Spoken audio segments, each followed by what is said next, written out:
today, Eric made me watch Krampus. Okay, so this is a little out of order, because we did The Room last time. Yep, which you made me watch. I did not have a Christmas he made me watch. I looked for one. I didn't moved think it of around anything. a little bit so that we could do Krampus. Yeah, but we'll just consider this our Christmas special. I don't know that I have to do 2 in a row. It's not really a big deal to me. Yeah, I think that's fine. If we just go back to normal order. Yeah, that's fine with me. But I'll pick the next one. So anyway, Eric, talk about Krampus and how you finally watched this movie last year and why you decided to make me watch it. Well, Krampus had come out not last year, but the year before that. And Is it only a couple years old? It's only 2 years old. Or 3, I guess, at this point.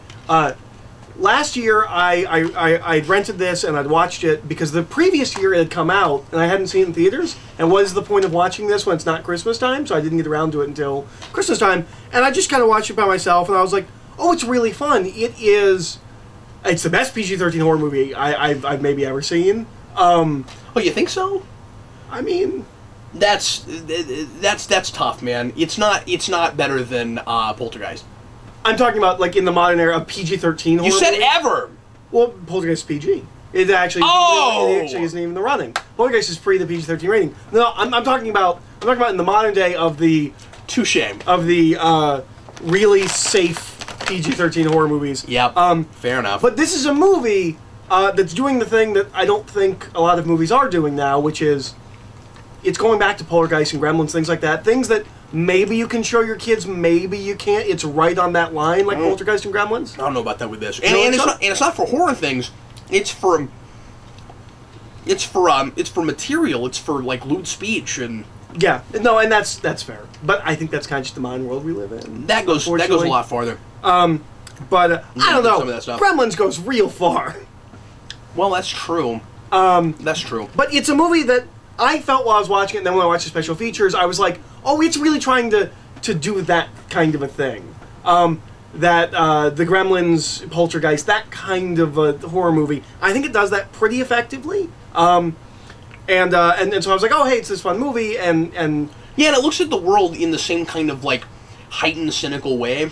You know what I mean? We're like yeah, like it's a cynical movie, but but in the sense that it's saying like, here's what's really wrong with the world right now, and it tries to exaggerate that. So what you're looking at, it's not saying is the real world. It's kind of a real screwed up version of it. Yeah, kind of like Gremlins. Yeah, exactly. No, that's why I like that comparison. But I really enjoyed it. So we were gonna watch it last year, but I think I just didn't have it that long because I just rented it, and so I was like, okay, well, I'll do it next year for Christmas. We'll do Krampus. So yeah, sure. Here we are next year. Krampus. Here's Krampus. I've been here for over a year. That's weird. Yes, it is. So I guess just real quick. Well, why don't you give us a quick plot synopsis, and then I'll break down very briefly my feelings on it. So it's about a family who brings like other extended family members into their home for the Christmas season. It's that basic setup. They all hate each other.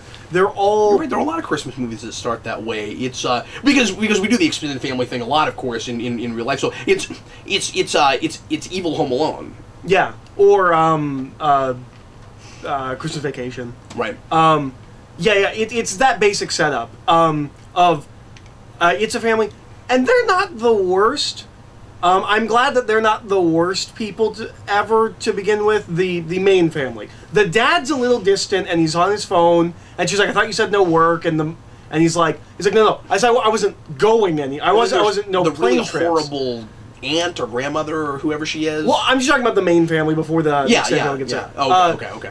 The grandmother is just German, and Yeah, but who's the overweight lady? That's the aunt who comes in with the rest. She's just the worst. Yeah.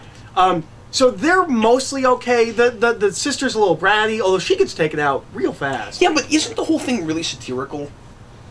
Yeah, I mean, it's. You say they're not the worst. I don't feel like they're real people. I feel like they're all archetypes. Yeah, and you're supposed to have. I mean, there's levels of awful and irritating, but they're all not good people. With just a couple of exceptions. I mean, the kid's okay, and then you have, because it's also a horror film, so you have the token. I forget if it's the dad or yeah, it's the dad. The dad's kind of like the token good guy character that you know is going to die, but you hope doesn't, which happens. And then, I knew it would, but that happens. Everybody lives at the end, but do they? That's not exactly. No, I know. It's not. I'm just saying you see them all again. But then the grandmother is the kind of the Weiss age character. Yeah. So then the extended family comes, and it gets really bad, and they all kind of hate each other. No one here likes each other, and it's kind of about the fact that, like, there's even a line about where it's like, well, that's what family is. It's the people you put up with because you have to. That's the best line in the movie. And that's the idea. Obligation. And social obligation that feels almost like it comes from on high. Like it's almost like the I keep talking about this throughout the Omnibus, but the kind of the commercialism idea of the outside world is telling you so it can make money that you're supposed to all get together on Christmas, and everyone's stressed out because they have to put Christmas presents together and stuff, and they go really overboard with the decorations. Oh my god! It's interesting because it's a satire about all that. Yeah, well, it's interesting because it opens with the Christmas music and all the people trampling each other on for the Christmas sales. The movie actually isn't as much about consumerism as that opening would. And as you acted like it was after you saw it, and we talked about it before, you led me to think that the whole movie was going to be about that, and I was a little bit. I don't think it's so much about the consumerism as much as the negativeness around Christmas at this point. It's about all aspects of it. Yeah. Like the consumerism thing is there, but not as much as the opening would lead you to believe. You're fighting and clawing to get the perfect present, not because you actually want to give these people presents, but because you know that you're supposed to, almost like it's the law or something. Mm-hmm. You're doing everything you can to avoid awkwardness or people being mad at you, or it's just, or even maybe it's more subconscious than that, where it's just, this is what I'm supposed to do, and so I do it. Mm-hmm. And then we're all mindless drones buying things because we're told to. Yeah, that's unfortunate. It's not great. That's what the movie is saying. Psycho Stick has a whole song about it. That's right. But so the gotta do Psycho Stick on the guitar pick at some point. Oh yeah, we'd have to like listen to an actual whole album. Yeah, we should. I've done that. Oh, have you just sat down and listened to an album? I have. It's on Spotify. Oh, cool. Yeah. Cool. But so the main kid, I can only count to 4. Who believes in Santa. I can only count to 4. Sorry. The main kid who believes in Santa, which is, I thought, dealt with really well. The idea that like he believes in Santa and all the other kids are making fun of him for it. Yeah, it's great. Like, isn't it so dumb you believe in Santa? And I mean, it is. Like I don't know how you could get to that age and still believe in Santa. Like, where do you think the like after a while it just become pretty evident that like there's not a guy that's bringing you presents. But it seems like it's almost like But he's not an idiot. I mean, like no, it seems like he knows, but like he kind of wants to believe in, like he still wants to think that's a thing. Like it seems like he so he gets upset at one point and tears up his Christmas list or his Christmas letter to Santa. Which I love because it starts with, I know I haven't been that good this year. Yeah. Which is more honest than any child has ever been writing their Christmas list. And it's I forget what he's supposed to ask for, but it's not for things. It is to help his family. Like, I think he says he wants his mom and dad to love each other again. He says he wishes that Christmas was the way it used to be. Yeah. And he throws up in the air, and I don't know what exactly that means. I'm not. The one thing I was puzzled about is, like if this family, and especially the extended family, used to get along better, and if something has what exactly has happened? Mm-hmm. I think it's just the world. Maybe is the idea. That's really sad if that's what the movie's talking about. Yeah. But so Krampus comes, and Krampus kind of hunts them, and we kind of stay in the house for a little bit, and then we get all these crazy creatures, and then they finally go outside, and Krampus kind of picks them off one by one, or at least his minions pick them off one by one. Until we get don't get too far ahead of us, because I want to ask you this question. Okay. Does Krampus come because of what he wishes for in the letter, or because the letter got ripped up? I think he comes because the letter got ripped up. I'm not exactly sure. Yeah. Because he ends up getting what he wants at the end, but in like a Goosebumps way. Yeah. They're all getting along okay, but they're all in a snow globe, and I'm assuming that's the afterlife, and they're dead. Yeah. Well. It's hard to tell. Something. Because did they actually all really get murdered? He puts them in a sack. Oh, he collects people in a sack. So, and then he opens up the... Yeah, I forgot about them. He opens up the hole to the underworld, because Krampus takes you to the underworld, and the little boy is the only one left, and he says, take me. Instead of throwing them in, just take me. I'm the one that called you, take me. And Krampus just laughs at him, and throws all of them in, and then throws him in. And then... I had a question about that, but yeah. They all wake up, and it seems like everything's okay, and it's just Christmas morning. It was just like a weird dream, and then we have like a tell that like, oh, Krampus. And then we pull out and we see that the whole family is living in a snow globe, and there are all of these snow globes all over that are also families in snow globes that Krampus has come and taken. A twist written for R.L. Stine. Yeah, yeah. Because then, the twist. Is this your first, not this viewing, but when the movie came out, was that your first, like, hearing of Krampus? It was, yeah. Krampus? I didn't really know what that was. Years ago, when I was a little bit younger... Everywhere now. People won't stop doing Krampus. There's a Hellboy Krampus that's coming out, which I'm sure will be wonderful. Wow. But we went to a dinner for a family that my family knew through, like, my little brother's hockey team. Like, their kid also was on the hockey team. And they were a very affluent family. And somehow we were talking about Santa and Christmas, maybe was close to them. But their grandfather was there, and he was very German. And he just, there's just a point in the conversation where he goes, when I was a child, we did not have Santa Claus. We had Krampus. And if you weren't a good child, he would take you. And so that was the first time I ever heard about Krampus. Like, I like that they made her German because of where the mythology comes from. But it's only because of that, because it seems like it can happen to anybody. It's also weird because her son doesn't seem German at all. Yeah, and they all understand her, but no one ever speaks it back. Well, I mean, that kind of thing happens, though. Yeah, I guess so. I've known people that have that with Spanish and stuff. If he was born here. Yeah. No, that's not a big deal. Okay. But here's my big question. Why?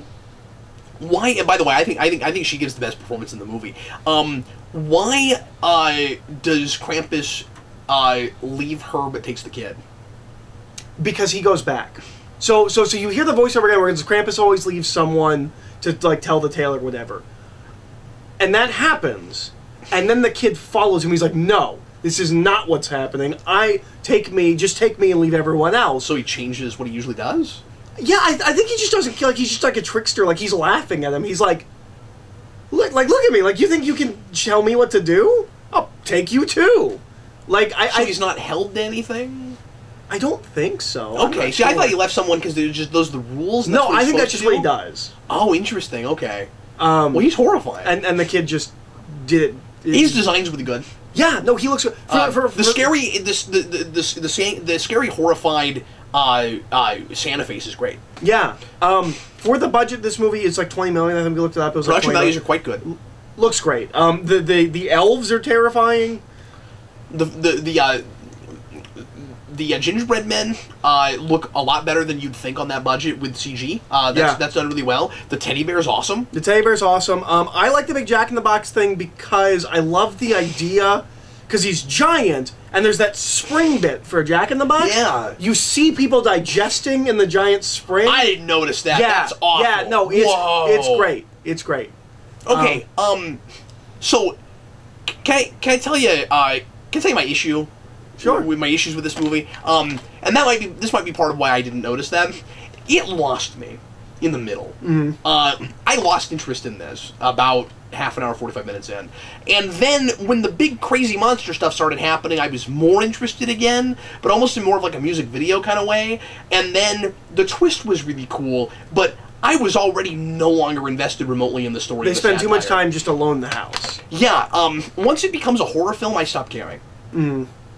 And then when it becomes the kind of horror film that's fun, like Poltergeist, when it's fun, then I started to care again. But I wasn't invested enough in the characters to care about what was happening to them or what might happen to them when we were just building suspense and building suspense. And I feel like it's a 45-minute movie stretched to an hour and a half. Or it's a movie that was written for a higher budget, and then they had to do something in the middle of it because they couldn't do it for the whole movie. Yeah, I think that's also possible. It's real talky at the beginning, and the writing is better than this material deserves. And then we kind of stop talking, and it just becomes a monster hunting people movie, and I was not interested in that. Yeah, I think... And I feel like that's not the movie I was sold at the beginning. I think the biggest problem with that middle chunk is that they don't give you enough. I just wanted it to stay, like, sharp satire through the whole thing, because that was subverting the standard horror movie model. I also like that it is a standard horror movie formula, and then at the end it manages to subvert it when you get to the snow globe, and that's really fun. I think I think the problem with that middle section is that it feels like nothing's happening. If we actually had some kills and got to see a creature or two during that, I think it would feel a little bit less. But you got to break it up with some discussion and some more meaty satire, because that's what makes the movie work. Mm-hmm. This is written and directed by, what is his name? Michael Dougherty, who was a writer on X-Men 2, and did in fact do a movie called really interesting. And is writing and directing the next Godzilla film. Yeah, that's right, folks. The guy responsible for Krampus is at least partially responsible for Stryker. And the way it's always talked about, it seems like he is the main writer on that movie, as far as like the final draft kind of thing. Because he's also the one that talked about what they would do with the third movie with Phoenix and all of that. Oh, cool. But he has done one movie prior to this that I'm aware of, which is called Trick or Treat, which is a Halloween horror film, but it is an anthology short story thing. Oh, okay. I've heard of that, but I didn't know what it was like. It's fine. Have you watched it? It's an anthology movie. Some of them are good, some of them not so good. Sure. I don't know if it's great, but I like this a little bit better. This is having a little bit more fun with the holiday than this that did. watches like it could have been a vignette in a movie with 3 or 4 more. Which is why I brought that up. Yes. But I don't know if there's... That explains the problem with it. I don't know if there's 3 or 4 more Christmas horror... Like, maybe it should have been a holiday horror thing. Maybe I think you're right. I think this... At the very least, I think this could have been trimmed a bit. I mean, how long? It can't be longer than like 9 minutes, right? I'm just going to keep saying 90 minutes for every movie. 1 hour and 38 minutes. So, yeah, trimming it more would make it almost not a movie. Yeah, that's right. It's got a weak second middle bit. It does sag real hard in the middle, and I just think it needed to get crazier quicker. There's no reason Krampus should wait as long as he did. I don't know why he waited so long. Or at the very least, like, if you leave Krampus for a reveal, like, we should have gotten some of those creatures earlier. The gingerbread men should be showing up earlier. Well, yeah, that's what I mean. But I mean, they're what, like, you know, heralds or avatars for Krampus, right? Is that supposed to be the idea? That, like, there's minions, I think. Yeah. Because, like, Santa's got elves and stuff like that. I'll say I'm feeling it. I'm lukewarm on this. I don't think it's great. I think I certainly liked it more than you did. I think I expected too much from it at the start because I was really surprised by the sharpness of the writing, and that falls off too quickly and never comes back really. It also has one of maybe the dumbest characters in a horror movie ever, the kid that eats the gingerbread cookie man. That's that kid. And I wasn't as surprised by the gingerbread men as I might have been because I've seen that in a Tick episode. But the bear got you. The bear got me. The bear's great. Yeah, yeah. Well, and I love the gingerbread man. I've seen that before. So you know, there are some things where, again, it's all about perspective. There are in relativism. Like there's some things where if you've already seen it in something before, other people will be like, "It's so crazy," and you're like, "Well, I've seen that before. It's not that crazy." Yeah. So yeah. But the Jack in the Box, the evil scary Jack in the Box, I've seen in 1,000 Batman stories. It's great in this. Yeah, no, absolutely. I think it's a really cool design. So yeah, thanks for making me watch that. Yeah, definitely worth a watch. I don't know that I would necessarily watch it again, but it was definitely worth a watch. So anyway, that's it for He Made Me Watch.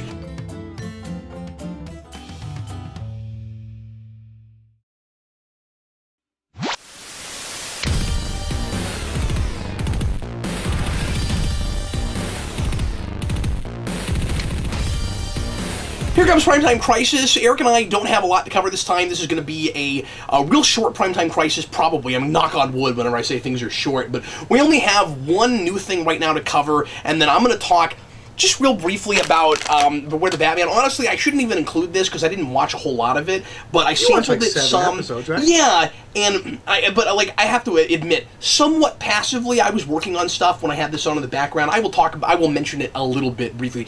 I wanted something Batman on Crisis. I did take a look at this, and you've seen it, so we'll talk about it for a minute. But everybody's wondering about Punisher. When are you doing Punisher? We had every intention of knocking that out on this show. And for various reasons, we haven't been able to get to it. I'm almost finished with it, but it's been so long since I started, I feel like I need another watch now, because we've done so much in the interim, and I'm afraid I'm not going to be able to really talk about it. We also wanted to get Vince on that show, and he only has a couple left himself. He might actually be done with it by now, so hopefully, if we do a thing on Punisher, we'll bring him in. I can't even promise when it's going to happen, if it happens at this point. I want to do it at some point soon, because I mean, I know it's getting to where it's not even new anymore, but Eric, if you don't mind me saying, you just haven't even been all that interested in it. I watched 2 episodes. It's well written.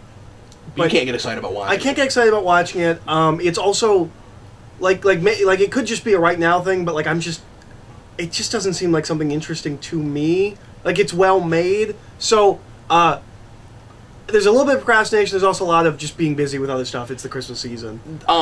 So, the best way this is likely to happen would be if I can get Eric to sit down and watch it with me when I do. Yeah, that's our plan, to watch together. That is probably what will happen. So, I don't want to promise next show, but I will say, I'm going to announce this later on the actual Omnibus, but I'll say it here real briefly also.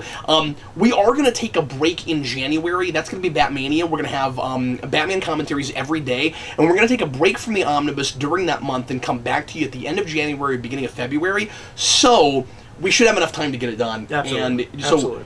I feel like I feel pretty confident in saying next show almost certainly, especially since there's going to be 3 weeks to a month in between. Mm-hmm.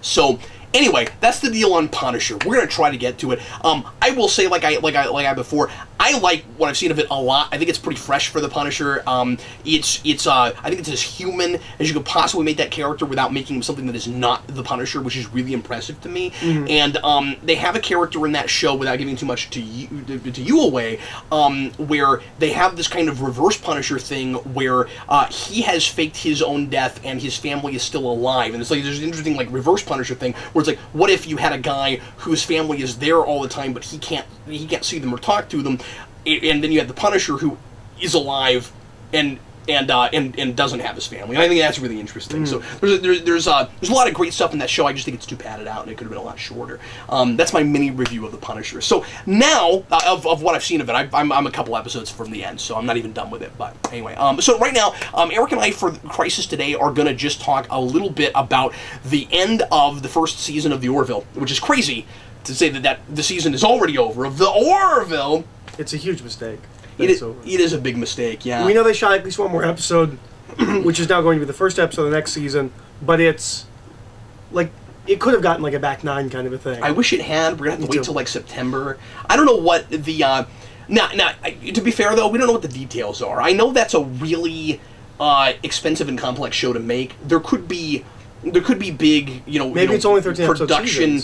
And there could be big production reasons. That's true. Maybe they're not going to give them enough money to have a back nine, and there could be like production reasons where it's just a show that when they thought they had this many, they could not start making more. I bet the writing process is longer on that show than some other things, and it's still astounding to me that McFarlane has written by himself as many of them as he has. I think that's just an achievement, really. So anyway, Eric and I did not get a chance to talk about episode 10 last time, so we're going to do that, and we're going to do the last 2 episodes of the season. Now, I'm rusty. It's been a few weeks now since Firestorm, and it's been even a couple weeks since we watched these other 2, so we might have to help each other out in remembering what exactly happens in these, and we're not going to give you full-blown breakdowns. We're just going to give you a real overview. Here's what we thought of these last 3 episodes. I think it's really simple and easy to just open with, yeah, it's still the same show. It's still a good show. It's still really good. Like it. It's still really good. I didn't see the best episode of the season in these last 3, but I didn't see the worst episode of the season in these last 3 No, either. absolutely not. Firestorm is the holodeck episode where the chief of security girl is Alara. Thank you. Myself, Alara. You've grabbed onto these names much quicker than I have. Yeah, well, and they're memorable characters, so that helps a lot. But you also went through the whole series a second time. Part of it. I haven't watched these again, but but I went back through some of them with Sarah anyway. I can't say the whole series, but some of them, yeah. But anyway, so the only one you've really rewatched has been Majority Rule, which you've seen 3 times now. I have seen 3 times now. I showed it to CJ. What a good episode! It's one of the most rewatchable things. Yeah, it's really good. It will also not be the last time you watch that episode. No. It's so good. I will probably rewatch all these, if not once before the show comes back, at least. Be great to do. Maybe a 3rd time. I might watch it because they're so entertaining. Yeah, they're really good. So anyway, but that is an episode about Alara, kind of like we had early on with her other character, like a Alara-centered episode. That's all about her not being confident in the role she has and having to be reassured by her friends that she is. I felt like it was a little bit too much of a retread of that, to be honest with you. Well, what we got that was kind of interesting is we kind of find out that as blown away as everyone is by her, for her race, she's kind of lackluster. Yeah. I thought that was an interesting with, was it Robert Picardo? Yeah. The doctor? Yeah, I forgot about that. Yeah, he plays her dad. Yeah, he's her dad, and I was just thinking yesterday. I knew I'd seen Picard in something recently. That's what it was. Yeah.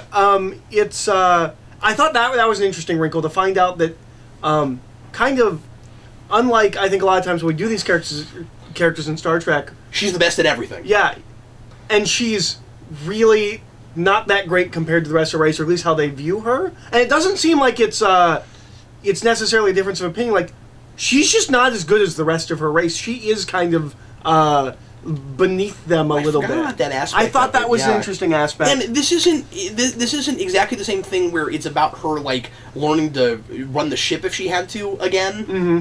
But it's more just like is she even worthy of being in the role she's in? You get some of her background. You now understand why she's.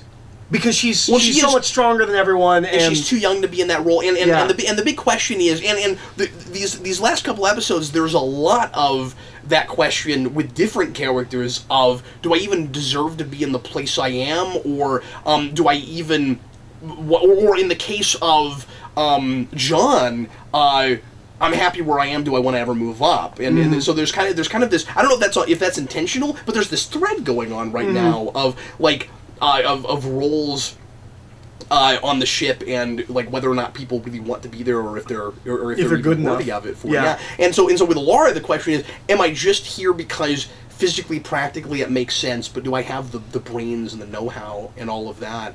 And it's who's the guy you said this feels like one of his episodes? Okay, so this is a Braga episode, which is directed by him, right? Let me finish the sentence, because it's a fun sentence and you just ruined it. Sorry, I'm sorry. This is a Braga episode, which is a true statement, but also but also something I might have said about it even if he hadn't been involved. It's not a Braga written episode, but it's a Braga directed episode, which is really weird, because he wrote an episode that is not like a Braga episode at all. But this episode is the...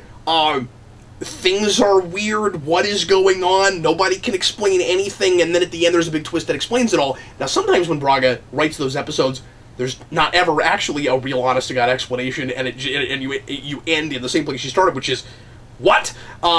There's a Voyager episode like that with the Doctor, which introduces Zimmerman, who's the guy who creates the Doctor, as a hologram that's on the ship, telling him that he's actually, or no, I'm sorry, that there's someone who shows up, I think it's Barclay. Yes, there's a hologram of Barclay. That's what it is. There's a hologram of Barclay that shows up and tells the Doctor that he's actually not really the Doctor, but his creator, who has somehow come to think, he's got dementia, and he's come to think that he's actually the Doctor on the ship, and the only way he can come back to reality is to destroy Voyager, and he's got to blow up Voyager. And then when you get to the end, you never know really what in the world was going on. It's just this really weird, wacky, fun premise. This is like that until you get to the end. It's very much that until the end. So the idea is, at first you think you have a crazy anomaly episode, and it's like 6 different Star Trek episodes all blended into one. There's a whole lot of night terrors in this, among a lot of other things that I could bring up. And once you get the holodeck element, it also ends up being a lot like worst case scenario in Voyager. There's some Voyager I got to show you that this show's pulling from quite a bit. But anyway, so. At first, it looks like there is all these weird things that are showing up, and we don't know why they're showing up. You see, like there's an insanely horrifying clown, and there's a bunch of other things. The scariest clown I have maybe ever seen. Yeah, they have a really scary clown, and we're like, where did this clown come from? And at first, you think that it's from her imagination, and then everyone can see it, which was a big surprise, and I was impressed with it. I was like, oh no, what's going on? And you're left guessing the whole time, and there's all these other creatures and weird things that come up that are based in other people's imaginations, but we don't know that yet. And we sort of think that that's what it is, but we don't know. And then like the Doctor goes insane, and you're like, what is that about? And finally you're seeing her play something closer to the character that I thought she'd play, although I didn't expect her to be like Hannibal frickin' Lecter. And then when you get to the end, toward the end of the episode, kind of your TV Act 5, it turns out that it's the only thing it possibly could be, which is, it's a holodeck simulation. I'm just going to keep calling it a holodeck. That's what it is. It's a holodeck. I don't remember what they call it. I forget what it is. An imager, or no, it's not that. What is it? I forget. Anyway, it's a holodeck simulation, and it's on the tip of my tongue. It'll come to me. I forget what they call it. And it's a Face Your Fears program, and so the idea is she has to go up against everybody on the ship's different fears in order to prove to herself that she's ready for anything as the chief of security. And the only way it works, and this is where the episode loses me a little bit, is it's a premise that you can't really do without something that I don't feel like anything akin to Starfleet would do, which is they have to erase her memory of the fact that she's in a holodeck in the first place. And I don't feel like the Union, which is basically just Starfleet, would be in the business of messing with people's memories. Well, they talk about... that was a bridge too far for me. She pulls some kind of rank that only the security officer can pull to get them to do that to her. I didn't buy that either. The security officer wouldn't have something that only they could do like that. Like the doctor has that. Why would the security officer have something like that? Is it just that she's a security officer, or is it like a personal I can make this happen for myself thing? No, they make it very clear it's a security officer. Really? Because I missed that. I don't remember that. Because they say to her, like, you can never do this again. Like, we will let this slide, but you can never do this again. I just don't even think because the captain's like, you went over my head. Yeah, you can't go over the doctor's head though. When a doctor and I realize that this isn't Star Trek, but it is Star Trek, and I guarantee you they're going to play by these rules most of the time. I just trust me, this is what they'll do, right? Where if the doctor thinks that somebody's not fit for duty and there's something that's against their own medical health, she's not going to allow them to do it. They don't do it here because this was a thing they had to... This was a contrivance they had to throw in so that the premise could even work. And so that was the problem with it. Having said that, it's a brilliant-looking episode. It's really fun. And the special effects... It's really imaginative, and the special effects blew me away. Yeah. Some of the best stuff I've seen on science fiction television. I thought it was great. Yep. And it is one of those things where there's some fun things the characters do that you might be a little bit disappointed by the end that wasn't actually them, but for the most part, it gets away from that. And I also like that when we get to the reveal of all the fears, it's not exactly... Different fears come from different people, so the fears that you see in them in the episode is not their actual fear. I thought that was fun. Yeah, that's true. The pilot guy has a hilarious one. I can't even remember what it is. But he's afraid of something dumb. Oh, yeah, that's right. I can't remember what it is either, but it was just something ridiculous that most people wouldn't be afraid of. It's really funny. It's really funny. And then we get to New Dimensions, which you totally called what that would end up being, and I kind of suspected it wouldn't be exactly what the title said. You'd think, oh, we're going to go to some alternate dimension, maybe this is their Mirror Universe episode. It turns out to be their riff on a thing TNG does poorly that it does magnificently. Go ahead.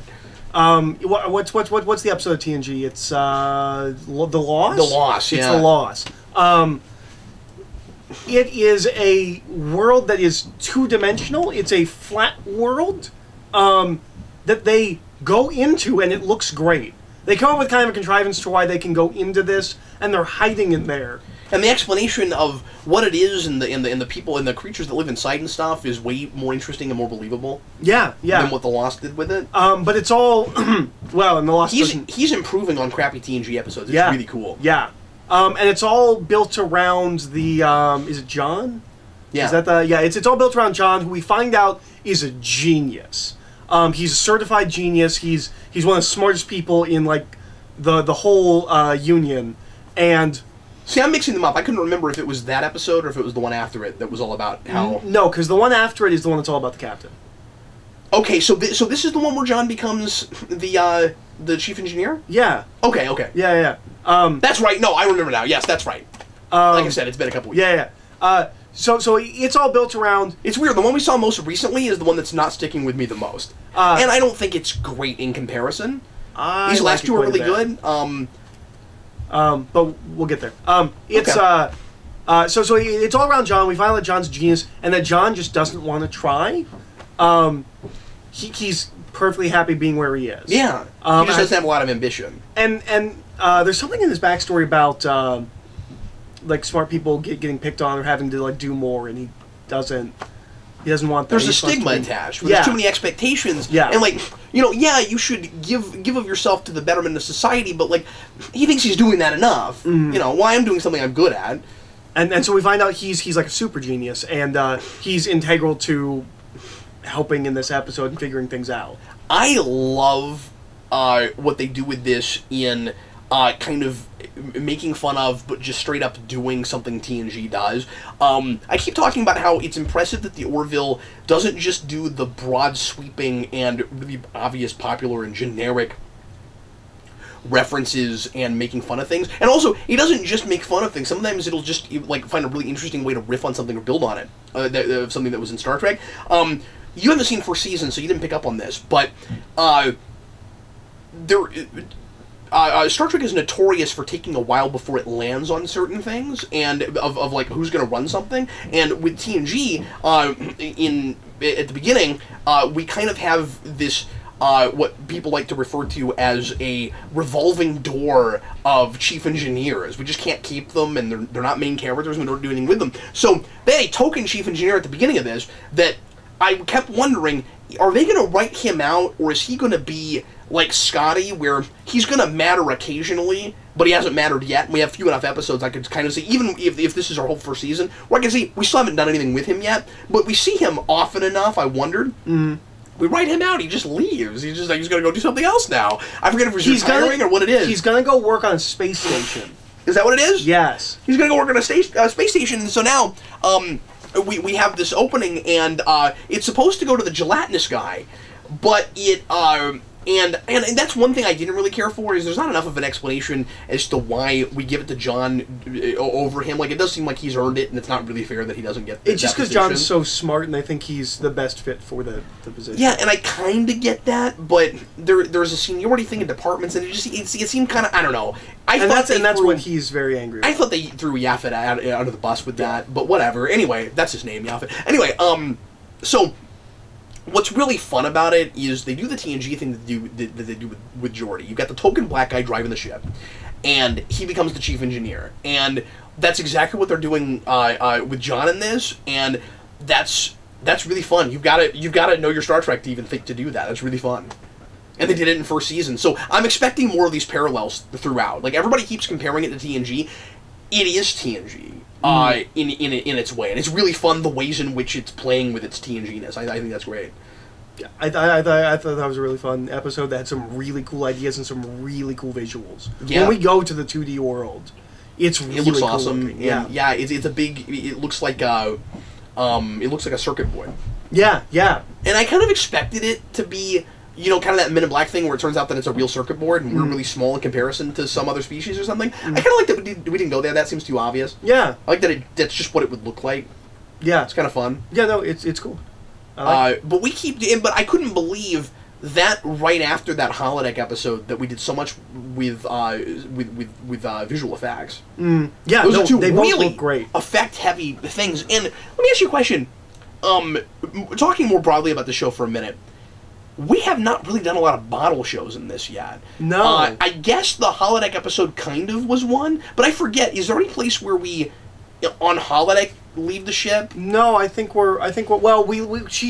flies through the hangar and flies out, but that's the most of it. That's the most. Okay. Yeah. So I guess that one is a real bona fide bottle show. Yeah, it stays entirely on the ship. I guess this one does too. I mean, you see... Does it? Yeah, okay. You see the two-dimensional world, but you... So I guess now we're getting into them. Now we're finally getting into the bottle shows. Yeah. Okay.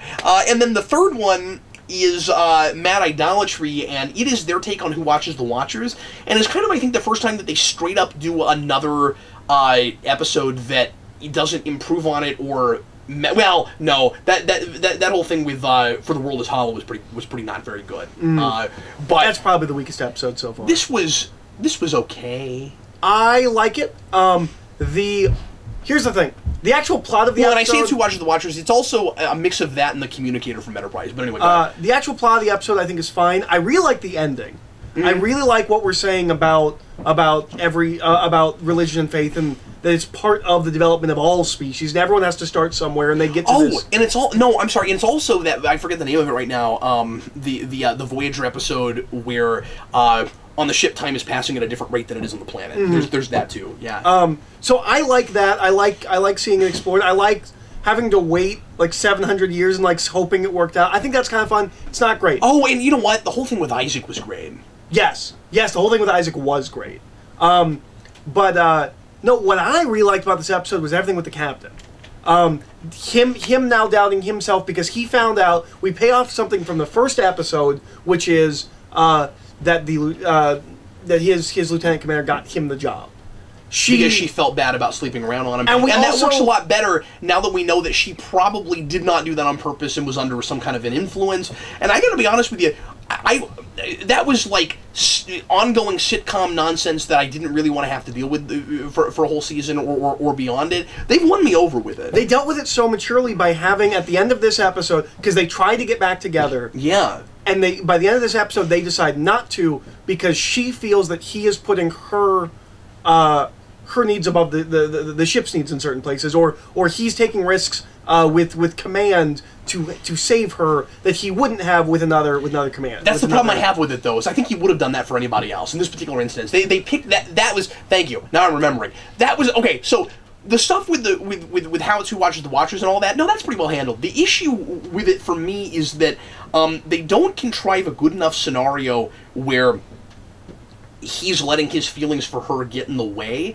The deal is she does something on the planet that and she saves a kid. What she does is completely understandable in the moment, even though it is against the Prime Directive. So she saves a kid, and then she accidentally becomes deified in their culture. This is all coming back to me now. And 700 years on the planet pass, and all of a sudden there are like people dying in her name and stuff, and that's really bad, right? It's like the Crusades. Name a character in the show because of what the scenario is, because that he wouldn't have gone to bat because it's not incompetence or something. Okay, this happens in an Enterprise episode. I mentioned the communicator, where somebody leaves their communicator down on a planet, and that's not warp capable, and that they shouldn't be telling too much about yet. But they don't have the Prime Directive in that show because they're too stupid to think of things before horrible things have happened. And bad things happen because somebody was incompetent and left their communicator on a planet. This is not that. If that had been the scenario, something like that, I could have seen, like, she gets a slap on the wrist, but like Bortus isn't so lucky, or whoever it is. This particular instance, it's you saved someone. Like you saved someone's life. I don't know how I could have not gone to bat with an admiral for anybody who couldn't, in the moment, in a split-second decision, make that choice. Especially because, like, she has no idea exactly the impact that it's going to have on the culture. Like, yeah, you shouldn't do that, but I mean, maybe part of the issue is she told the girl too much, but that girl has, like, the best memory of anybody ever, It's right? amazing. But anyway, I don't know. I don't buy the scenario. That had nothing to do with bias. It had nothing to do with being too personally related to someone. But I can also believably understand that she would feel that way. Not in that instance. Okay. Well, I feel like he would have been able to convince her to date him, to go back to dating him anyway. But I like it for. I feel like that was moving forward. But I feel like it was too easy of a dramatic thing and like a stay with the status quo thing where it's like, well, we're not going to marry them back off too quickly. We have to keep teasing the audience about this. They are very mature about their relationship, but they are maturely. They are in having the characters be mature about it, still teasing the audience too much. That's fair. That's kind of my issue with that whole thing. I liked his side of all of that. I really liked his self-doubt. After the date was surprisingly cute. The whole like peanut butter and jelly on different sides. Yeah. I liked that whole thing. I liked the I like him because we've now seen him go on 12 adventures, and we know that he is 100% capable of doing this job. But just the shred of doubt, he's like, maybe I'm not. Maybe I shouldn't be doing this. Well, it's funny because at the beginning of the show, you and I were worried that it couldn't decide if he was dumb and incompetent or not. Going back and rewatching the first couple episodes, I think our read was kind of off on it, and it's more consistent about it than we thought. But I liked that he was maybe ready for it and maybe wasn't ready for it. And it lets the audience kind of doubt him a little bit too. I wish we'd had some of that for super way too young Captain Kirk in the Abrams movies getting his command too fast. Yeah. So you're right. I forgot about the whole thing with Isaac being on the planet that long and all the things he learns there, and just how like interesting and again creative they are. I keep saying that it's just such a creative show about what that planet looks like when they then become way more advanced than we are. Like, oh, that's classic. That's classic Star Trek. Yeah. So it's better than I'm giving it credit for, but I did have that one big issue in the romance. It's not a perfect episode, but I liked all 3 of these episodes. Yeah, they're pretty good. So looking forward, it's going to be really interesting to see if 13 plays like a season finale, like too much like 1, because I could have seen this as their season finale. Yeah. Given that it's bookended so well with finally having her realize, or having him realize what she did for him to get the ship. Mm-hmm. Also, we didn't mention this. I like that the way it comes out of nowhere and she just accidentally blurts it out. Yeah. Especially because she's getting more comfortable with him because of what happened when the blue guy? Aurelio was on the ship. Yeah. I like... Yes, I remember character names in the show. I'm interested to see... I think 13 might be more throwaway. Okay. I think it'll either be more throwaway or it will be our next big episode with the Kree. That's not the Kree, it's the... Krill. The Krill. Right, because their name is Kill with an R in it. It's great. Yeah. I think that's one. I think those are the 2 ways it goes. It's either more throwaway or it's our next Krill episode. Well, and if he's looking as close at first season TNG and hoping this will go 7 seasons as it looks like he is, because he's looking at other shows too, but especially in the way he's structuring his show. The last episode of season 1 is our big introduce the Romulans episode. Oh, okay. That's Neutral Zone. I could see him doing a Neutral Zone, even though we've already had the Krill. But that also might be a fine second season starter too, especially if they do something more archy for second season. It could be that his 13th episode is setting up season 2, in which case it might make just as fine of a first season starter, and you can't tell the difference. So, once again, we remain very excited. Yeah. And loving the show. I'm bummed that we have to wait as long as we do for... Oh, we have to wait till September. It's really rough. I don't know how we're going to do that. Yep. I guess you're just going to have to watch some Star Trek. Finish TNG and... Yep. Move on to whatever I do next. Yeah. And, we're going to get through DS9 and Babylon 5 as fast as we can. We're not doing that this week on the Omnibus because we've got so much else going on, but we'll get back to that as soon as we can. So let's go ahead now and move on to the other thing, the retro pick for today, I guess, Beware the Batman. Again, I did not watch all of this. This only had 1 season. 26 episodes, I think. I have all of it now. I'm going to watch through the rest of it eventually. And it's a crime. It is a crime. Also, though, watching through this now, I can see why I didn't catch on. And if the issue was just people weren't really like caring about it or watching it or invested in it, I can see that. Yeah, if it was just a toy thing, that's annoying and it should have gotten another season. I don't know how many people were watching this. I've not heard hardly anybody ever talk about the show, besides some people in our circle of friends that are big Batman fans and have watched it. I don't know. I never hear about this in the general public. Like, people don't... You don't hear anybody go back to this like, well, there was that one great Batman show that I watched while it was on and now it's gone. Well, and it only ran for, I think, was it like 10 episodes, and they just dumped the entire back half. Well, that's true too. Yeah, I didn't even have enough time to catch on. Yeah. But my question to you is, would it have? I think so. I don't. Okay. I don't. Now, I haven't watched the whole show, but I think this is, and we talked about this, but I think this is a Ninja Turtles 03 situation. I think this show is not for enough of the audience that keeps these things on. I really don't. I think it's too adult of a show. But it also doesn't go far enough for it being an adult show. No.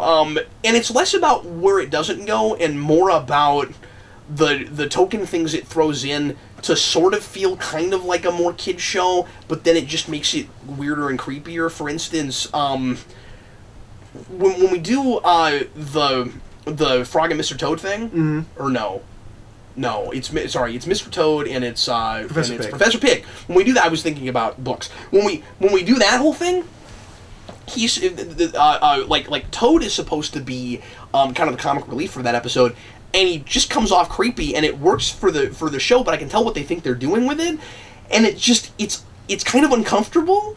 I don't think the show is for kids. I'm not saying I wouldn't let a kid watch it. I just don't think that's who it's for. No, and it also, I think the biggest mistake this show made going into it, getting people interested, is it's thinking too much about what came before it and what can we do different. So they pick a bunch of Z-list villains, and for some reason we have an episode about Metamorpho. I don't think you got to the Metamorpho episode yet, but we start at a really counterintuitive place. Okay, we've had Robin before, so we're just going to pick a random character from the DC universe to be Batman's sidekick because we've never done that before.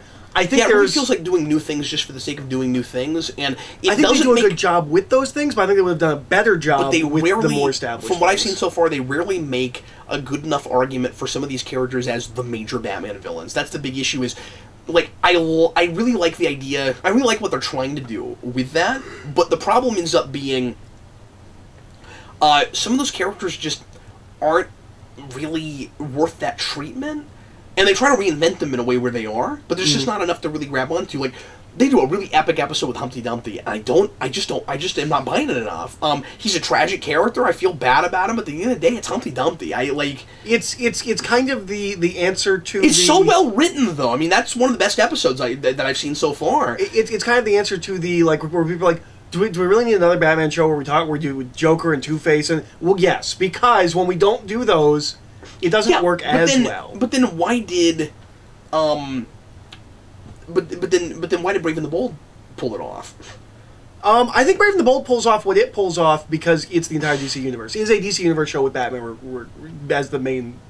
We go to yeah, and also. That's easier to do now that I'm thinking about it. Easier to do when it's absurd, right? Where you have these weird, off-the-beaten-path, really absurd and you can do really fun things like Cock King has a clock head and things like that. Yeah, and so they can win us over with those characters that maybe you've never heard of or that you've read in one comic ever. But in this, they have to make a really serious show out of that. I almost feel like because there's a real like espionage bent to this show, and I feel like it would almost work better with guys in suits and just ninjas. I feel like this show would have worked better off with more of like a Daredevil kind of rogues gallery. I don't know that the costume freaks really fit very well for this material. It seems like it should almost be based more on like the Nolan movies, where it has psychopaths and stuff, but it's not really like a costume crazy world. Well, you will get to Ra's al Ghul. You'll get to see their take on him. Yeah, well, and they've set him up already because I got to Shiva, and that was great. Yeah, that whole thing was really well handled. I like that a lot. It's a show that I think is really good, but has problems I think would have been fixed in the second season. Yeah, I'm starting too much with negatives. I'm just to say I get why I maybe get why this show didn't catch on, but then at the same time it wasn't given a chance to either. That was the only point I was making. So I went ahead and got some negatives out of the way. But I think it's beautifully animated. I was really initially against, and I've reviewed when it first came out the pilot for the show all those years ago now. But I never watched past it. The animation remains stunning. I think it's a great looking show. Sometimes you wish there were more cars on the streets and stuff like that, but for the most part, I mean, that's always a problem with shows like with 3D shows. Yeah, I mean, it's better about that than like, and this is an unfair comparison because it was a decade before it, but you know, it's better about that than something like the MTV Spider-Man show. It's also better about that than the first season of Transformers Prime. Yeah. Where there are no cars on the road. But I think the animation is to that quality. I think they look really similar. Yeah, I agree. And again, initially I wasn't real keen on a Batman show rendered this way. I think it looks great. Yeah. All of the issues we had before it came out, I don't think those are any of the issues of the show. No, it's really stylistic. It feels like this premise needs to be done this way. I love their Alfred. I think he's great. I think having an Alfred that is MI6 as opposed to military. Have we done that before? We probably have done that before. I don't know. Maybe not. I have no idea. But I think that's really interesting that, you know, he's as capable as Batman, he's just getting old, and he probably shouldn't be out there doing this stuff anymore. But that's part of what kind of gives it that spy espionage sort of bent. I mean, it's like if Batman was a spy threat, if it was Bond in a bat cowl, that's what this is. But a little bit, but a little darker in tone than maybe that generally would be. I mean, Bond can get really dark, don't get me wrong, but, you know, you don't have the Playboy aspects. Yeah. Although there is a lot more Bruce Wayne in the show than I might have expected. Yeah, there's quite a bit of Bruce Wayne. And the stuff he does with Katana, who has the Kato problem of her name being her superhero name. Yeah, that's right. I'm not sold on her yet. I gotta watch more of it. I'm never really convinced she's not terrible. I think so. This is one of those shows that does the overarching story at the same time as it's doing one and done episodes, which is working okay. But I feel like we stretch her finding out too long, and I haven't even gotten to that part yet. Well, I mean, finding out that Bruce Wayne is Batman. The whole thing about really 7 episodes in, it hasn't happened yet. I don't think so. Okay, I thought it happened way earlier. I don't think I'm there yet. Okay. Again, I was doing some other stuff while I watched this. I still have. I've never finished the show. I had like 5 episodes left because it's a long. It's like a 26 episode season. Yeah, that's what I said. So I never finished. I had like 5 episodes left, but it's been like 2 or 3 years since I watched it. Well, you never even finished the show. I never finished it. Something happened and I wasn't able to finish it. I don't remember what. But anyway, no, I think that's too slow of a burn. And she, like Bruce Wayne, testing her constantly, like not really wanting her around, not needing a bodyguard, and all of that. I think is maybe a little bit tedious. I feel like I'm gonna like them together. Okay, when they're finally together, and I just kind of want that to hurry up and happen. Like, I like her. I think she's interesting. I like that she, kind of thinks that this is going to be. She's just doing this as a favor to Alfred. They used to work together, and I think their chemistry is interesting. And that she doesn't think she's going to be doing this for very long, and she's going to leave soon. And she's actually thrust into the world of Batman. I kind of like that whole thing. People complain about Anarchy as like the main villain for the show. I think his first episode's pretty solid, although a little overwritten. See, I'm actually complaining more than I expected to. I enjoyed this as I was watching it, but I do have some issues with it. I'm hoping to like it more as I go along, and of course, if the 6-7 episodes in, it might still be finding its footing. It definitely feels that way, but they are spelling out a little bit too much on the page the philosophical differences between those two characters, and it seems like they're kind of forcing a little too hard. Look, this is our Joker, and it's like, I'm about chaos, you're about order. Like, I get that whole thing already. I just wish they weren't speaking so much about the ideas and they were just talking and the ideas were there. But that's a testament to the show. Like, it's smart, and that is a cartoon show, but I don't think it has to talk so much about the ideas the way it is. I like the ending of that episode a lot, though, where Anarchy thinks that that Batman must be predictable because he's all about order, and then he's able to do something unpredictable, and so it's not so black and white as that. And of course, he's wearing white and Batman's wearing black. Is that Neil Patrick Harris? I don't remember. I should look that up. It sounds like him. Okay. Yeah, I don't remember. Yeah, I have to look that up. I remember thinking he was really underwhelming. They built him up as like the big bad, but like he never really. I think maybe I liked him the first episode. They give him a pretty epic episode, that first episode, and his plan's pretty solid. But anyway, overall, I'm still really interested in it. I love the pilot a lot when I first saw it, and I think after that I have not been blown away yet. But I'm definitely going to finish it. I'm still interested in it, and it is an ongoing story. You know what I mean? So I'm early on in an ongoing story. But the League of Assassins stuff is very interesting. Yeah, and that's the stuff that stands out in my memory is all of that stuff with Ra's al Ghul and all that. And they're scary, so that's good. Yeah. But anyway, so that's going to do it for Primetime Crisis for this week. Thanks a whole bunch for watching, whether you're watching the Omnibus or watching this as its own separate video.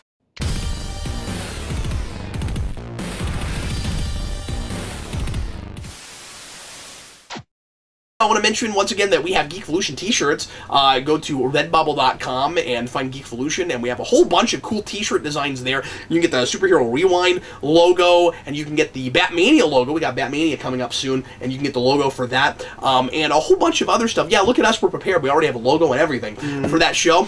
So anyway, go check that out, and once again, also look forward to Batmania. That's going to start on January 1st. We're going to go through every movie, watching with you and talking about it. That has Batman in the title, starting all the way back with the 1966 movie, and going all the way up. And I think the last movie that will end up happening on that is a movie that hasn't even come out yet, which is really cool.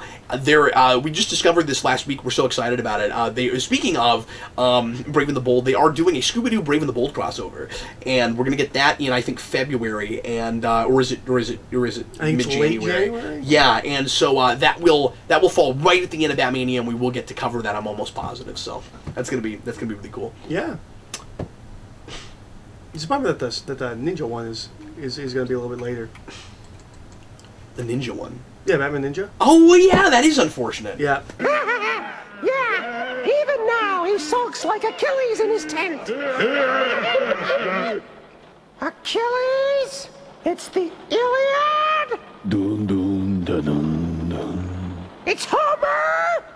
Read a book! It's time now for something unprecedented on Read a Book. It's partly unprecedented because we've never reviewed a screenplay before, and it's also unprecedented because the show is called Read a Book.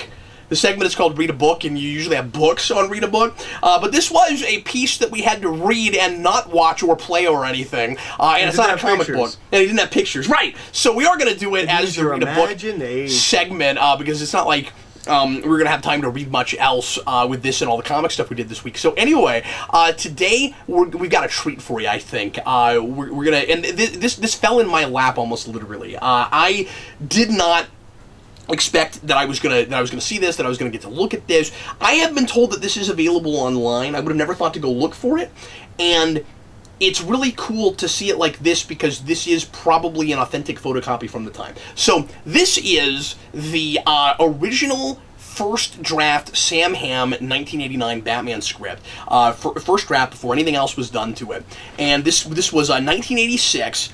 This was what it looks like when you open it up. First draft, October 30, 1986, copyright 1986 Warner Brothers, and property of Warner Brothers Incorporated, the address for Warner Brothers, and it is a photocopy of the complete script. We are missing one page. Are we? Because you told me that when I read through it, I didn't... You didn't find the missing page? I didn't find the missing page. There was one point where I thought a page was missing, and I realized I just turned 2 pages instead of one. Where exactly it is, but I kept checking to see if those pages were stuck together, but I'm positive it wasn't there. And there's also a couple pages aren't numbered because of how it was photocopied. So yeah, but I didn't catch a missing page. And I forget where exactly it was. Now I should mention it's been a few weeks since I looked at this. I read this as soon as I got my hands on it because I was like, wow, I can't believe I'm looking at this. And I mean, like I didn't expect so much would be different, and then it became a page turner because it's a different story. Because the first 20 pages are almost exactly the same. Yeah, but some of the way they're different is interesting, and some of the lines that made it in the movie that are thought of as some of the best lines in the movie, it's interesting that they're not here. But then it diverges, and it becomes a totally different movie. But also the same movie? Yeah. The beats are the same. Like, you totally see how this became that. Till the third act. I mean, like, I feel like the end of this movie is a very different movie. Really, the third act still like it still felt similar to me. Well, like, I totally see how you get from this third act to that third act. Part of it's because I know what the Joker's doing and why. That's true. That's true. He's like once you have a motivation for him, everything makes a lot more sense and it's a lot better. But he's still giving out money. There's still the balloons. It still ends in a church. Like. It's structurally still very much the same. Yeah, that's true. But you got the whole thing with the statue that wasn't there. Yes. Yeah. And we're still in the church. God, it's been so long since I looked at this. I can't remember. It still ends in the church because they go up the church and there's a whole thing with the trap door. So part of the reason we want to talk about this is I should mention real quick how I wound up looking at this. Eric's boss, who's a friend of mine, had this in his car one day when I came to the store, and he said, Cap, I really want you to look at this and tell me what it is. And I took a look at it, and I was like, as far as I can tell, this is an authentic, photocopy from that time. And he said, we'll take it home and read it. And I said, yes, I'd like to do that. I'm going to see if I can get him to let me keep it. He's going to buy it from him or something, because this is a really cool artifact if it's what it looks like it is. And anyway, it was it's just, like I said, kind of fell in my lap, and now we've read it, and this changes everything for me with 89. It's one of my favorite movies. It's made less and less sense the more I've watched it. I don't care. I still love that movie. It's gonna be hard to watch after looking at this, and part of that is because I have said for so long that you can't have Begins without 89. And that's not true, because this is sort of Begins. It's not Begins. It's not as good as Begins. And this is a first draft. Yeah, it's not as good as Begins, but it's about Batman. It is a Batman that is afraid of bats. There's so much Begins in it. Yes, no, absolutely. Like when you look at 89, it looks like a prototype. Like looking at it after, everything's relative. Looking at it after all the Batman stuff that comes after it, where we actually get more of a sense of who the guy is and the psychology and what he's all about and stuff, and the way Batman Begins plays with fear as a motivator and all of that. It feels like 89 is almost like this prototype thing where it's all style and no substance, and like there's potential in a couple of characters, but there's not any actual characters really. And Batman is just this guy that there's a wall up and we're not allowed to really see him, and it's almost like you needed that, like, dark-looking but still kind of kids playing with action figures movie before you could get to the real character-driven story Batman movie. No, that's what this is. It starts as a movie about Batman and who he is and what his psychology is and why he feels the need to go out every night and punish criminals, and it's really good. It is a first draft. It's not perfect. No, it's not perfect, and what's really unfortunate is some of the best ideas and scenes in this draft are not in the final film, and some of the ones that I would think you would get rid of in a second and third draft moving forward are still there. One of the weirdest things is that this has the scene where Batman drives up to the Joker's factory and blows it up, and then immediately tells the Joker he doesn't kill. Yeah.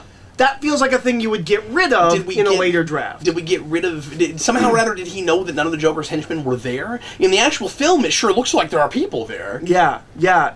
So there's like a couple of things where I'm like, oh, I would have thought this would have gotten reworked in the final draft and you wouldn't have some of this stuff, but that's the stuff that ended up in the movie. So, we're gonna not, like, fully, review this, and of course that would be kind of weird. It's this, like, unfinished thing. It's a first draft, yeah.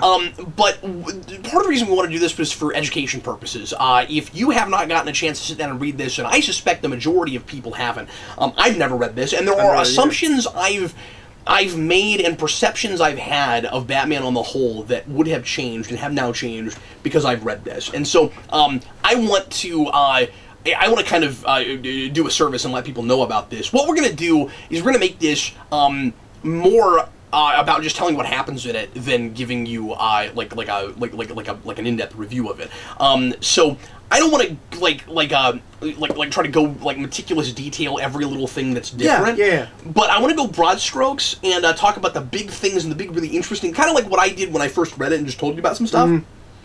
What are the big things that A, are different, and B, we really, really wish they'd left in? Okay, well, before we get to any of the plot stuff, the number one big thing about this is this feels like a Batman comic book when it came out. The movie doesn't. The movie feels like Hollywood making a Batman movie. And this is looking at Miller, but also just Batman comics at the time. And you also see way more what Steve Englehart was talking about when he was talking about like how almost like his Batman. Almost like Englehart read the script or something. Because if he had said that after reading this, I would agree with him. Yeah, not the finished movie, but this script. But this feels so much more authentically Batman, and the Joker reads like a right off the page joke. Like you could see Mark Hamill doing this. Like he has that thing that he has in the comics where he's really cool and calm and gets really angry out of nowhere. Do you remember I told you that I read a draft at one point that wasn't this, it was a later version, but maybe it wasn't the final version, where I said on the page he reads like 80s comic book Joker, but then Nicholson gets a hold of it and does a whole totally different thing with it.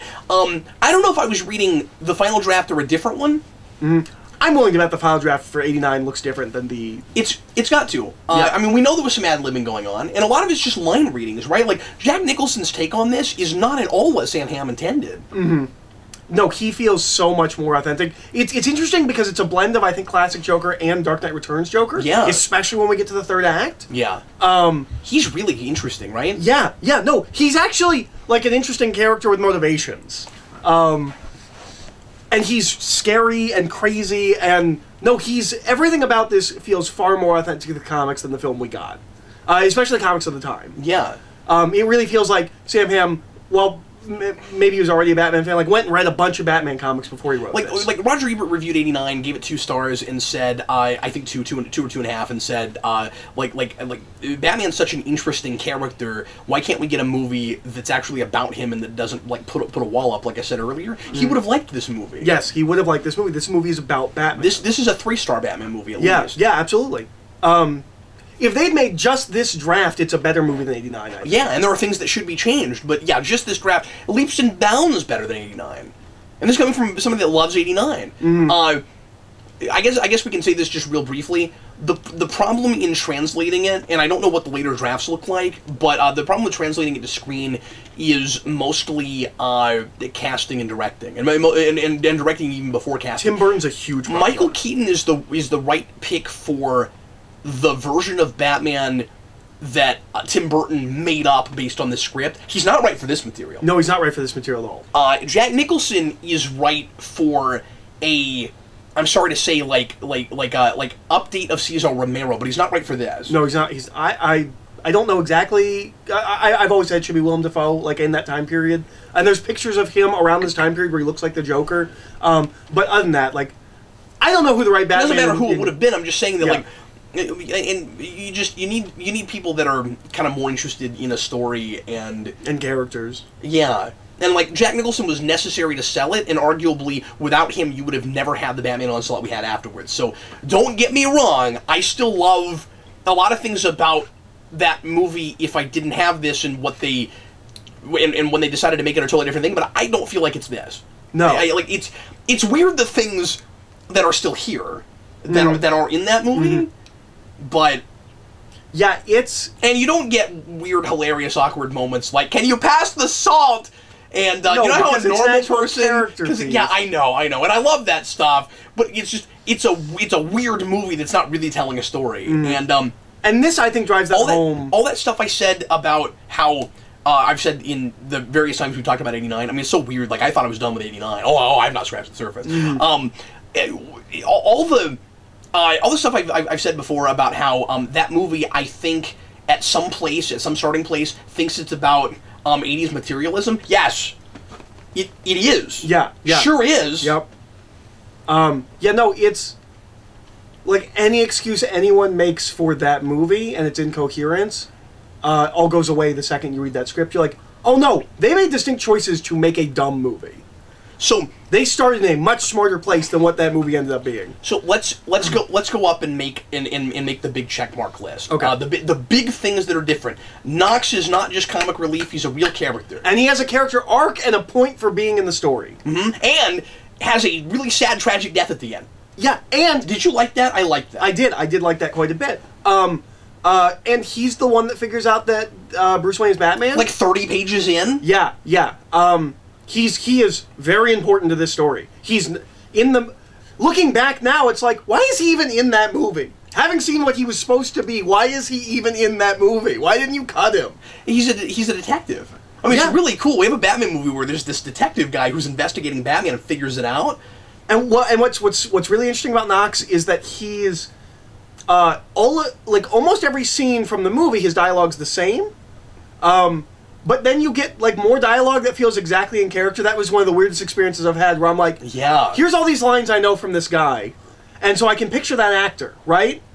And then he keeps going, and he keeps the... And, like, he's completely consistent as the character. You're getting more material for that character. But he's clever, not like, laugh-out-loud funny. It's not the same kind of funny. Yeah. It's a little bit more, just kind of, I want to say... he feels like Ben Urich in his prime. He feels like if you saw, like, a 25-year-old Ben Urich, that's what that is. Yeah, he's more snarky. Yeah. Than he is, like, the comic relief of the film. But no, I thought that was really interesting. I'm like, I can still see that actor playing... Yeah, no, that would have been the right casting choice. Yeah. Sure. No, he's... And Michael Gough would have still been right for Alfred, and Alfred doesn't get much to do in this, but... Yeah. I don't even think he gets more to do than he does in 89. He gets to point a gun at Robin. That's true. He does get to point. Yeah, that's right. He does come out with a gun. So I forgot all about that. Oh, I wish I'd had a chance to look this over again before we did this. I forgot all about that scene. We'll talk about Robin. That whole thing is very, very That strange. could all get cut. And should be. And almost without altering any other part of the script. It is thrust in real hard, yeah. They do use that to explore how Batman feels a little bit about his parents' murder and stuff. There are conversations he has that I would need put somewhere else. But other than that, yeah. Vicky Vale is a completely different character, and her inclusion very likable, really likable, and her inclusion in the plot through the Joker makes 1,000 times more sense. Yep. Basically, the reason that we have the museum scene, the reason that the Joker's fixated on her, is not that he randomly sees a pretty face. It's that he wants someone to chronicle what he's about to do, and she does that kind of thing as a living. Which is in that scene, but it feels like that's just a part they forgot to take out of the script, right? Yeah, because he also lists like 3 other explanations. Yeah, he also, and he's for some reason, thinks she knows something about Batman. What can you tell me about Batman? And And he's into her, and yeah, it's just that whole thing is really. He's like you remember how that scene plays? He says, and we'll talk about this in Batmania. We have talked about this. You will see it. He says, I want you to document my art, and you'll do this and you'll do this, and then just a couple lines later, she says, "So what do you want from me?" He just told you, and now he's going to say something different. And the scene at her apartment makes more sense because it's earlier. He's contacting her and saying, "Get ready, because I'm about to do something, so get ready to chronicle it." Like, he has a reason for involving her at all. Yeah. And Dance with the Devil's not in this? Is not. Well, because that comes from him being the one who killed Batman's parents, which is not in the script. Right. She's a far more fleshed out and likable character, and you completely buy and understand what she sees in Bruce Wayne. Or more so, I don't want to say completely. You more so buy and understand what she sees in Bruce Wayne. She's a lot better. Yeah. I'm trying to think if there's any major other points with her that is different. Without getting into the Bruce Wayne stuff. The way she finds out that he's Batman is really good. She and Knox do it kind of together. We go a lot longer and farther with the whole she has photos Batman wants thing, and it's much clearer what's going on with that, and that and that she was taking pictures and was planning on publishing them. And you have that kind. I mentioned Ben Urich earlier. You have that kind of thing of like she wants to expose him initially, but then comes to kind of decide that that's a bad idea. Yeah. So Knox figures it out really quickly that Bruce Wayne is Batman, and she doesn't believe him until she has the pictures. Oh yeah, that's right. Here's the bell tower stuff. Okay, I remember that now. But anyway, but that's kind of the big thing with her, or that's one of the big things that's different about that is she actually does get to keep those photos, and that is how she finally is convinced. Oh, Bruce Wayne is in fact Batman. Oh, yeah, and I forgot about that whole weird ticking time bomb thing. Yeah, with the bats. Yeah, where that's set up really, like way earlier, and he has more of a sense of ingenuity, and he doesn't feel like just a I win with gadgets Batman. Mm-hmm. Like, he does use gadgets, but, like, he uses them in interesting and clever ways. Yeah, it does the Batman Begins thing, where, we're jumping all over the place, but it does the Batman Begins thing where he can press a button and summon a bunch of bats to him, and that's how Joker gets knocked off the bell tower. I'm not sure where that falls around year one, because year one's the first time I'm aware of that happening, but if this is October 86, I think that's before year one comes out. Which is really interesting. But I might be wrong. Yeah. Unless it came from another comic story that he read, that Miller read, that we're not aware of. Yeah, that's possible as well. Do you want to talk about Bruce Wayne? Yeah, let's do that. Go ahead. So Bruce Wayne is a character in this script. Yeah, isn't that great? That's very exciting. We're with him very much. We learn a lot about him. It's a really distinct and interesting take on Batman. What I like about it is that he is, like, Bruce Wayne and Batman are separate entities, and when he's Batman, he's Miller's Batman. He is enjoying doing this. He loves it, and he yells a lot, and it's hilarious, and I want to see that on screen. He's like a smiley Batman, and it totally works, and he's more brutish when he's Bruce Wayne. It's almost like being Batman is a release for him, but he's not a crazy psychopath. There's a point where he specifically says that. Yeah. That being Batman is a release, and he's able to be more himself when he's behind the mask. I like that a lot. I think it works. I agree. And this is kind of the Batman that thinks of himself as Batman first, but he feels more human in the Batsuit. Mm-hmm. We get this scene. It's the scene that in the final film is where Joker and the Mimes show up for no reason and attack that guy. And we also get random clowns here too, but well, it's that same scene. There are random mimes. Yeah. But the point of that scene in this script is Bruce Wayne can't get away and become Batman, and he feels helpless and trapped.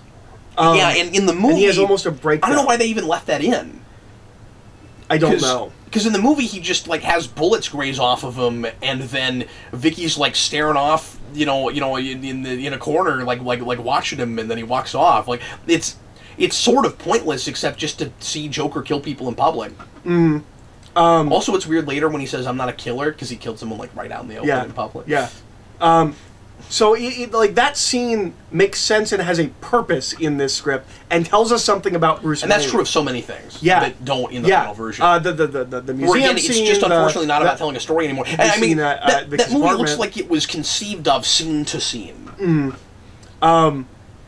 Yeah, and it's so weird with this. I like the scope of this, where like their first date is on a yacht, and it's not everything's not in Wayne Manor, and I get budget constraints and stuff, but it was just kind of nice to see this, or to read this anyway, realized in the bigger kind of comic book scope, where you're like, oh yeah, like you're imagining, oh yeah, if we made it maybe now.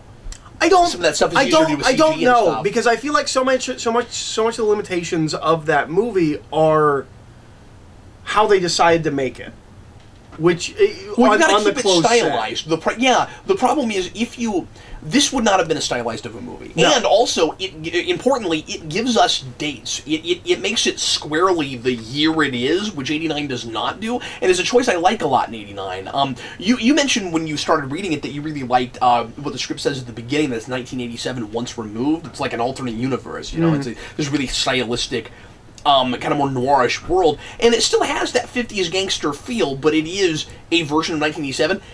Having read this, I feel like, oh yeah, if you're gonna use Prince music, that's probably what you should have done with it. You probably should have said it's the 80s. And again, with the materialism aspect and all of that, it needs to be a modern, updated, yet still looking kind of out of time Gotham. It should have been. I cannot believe I am saying this, because I've always loved that about &89. Should have been dated.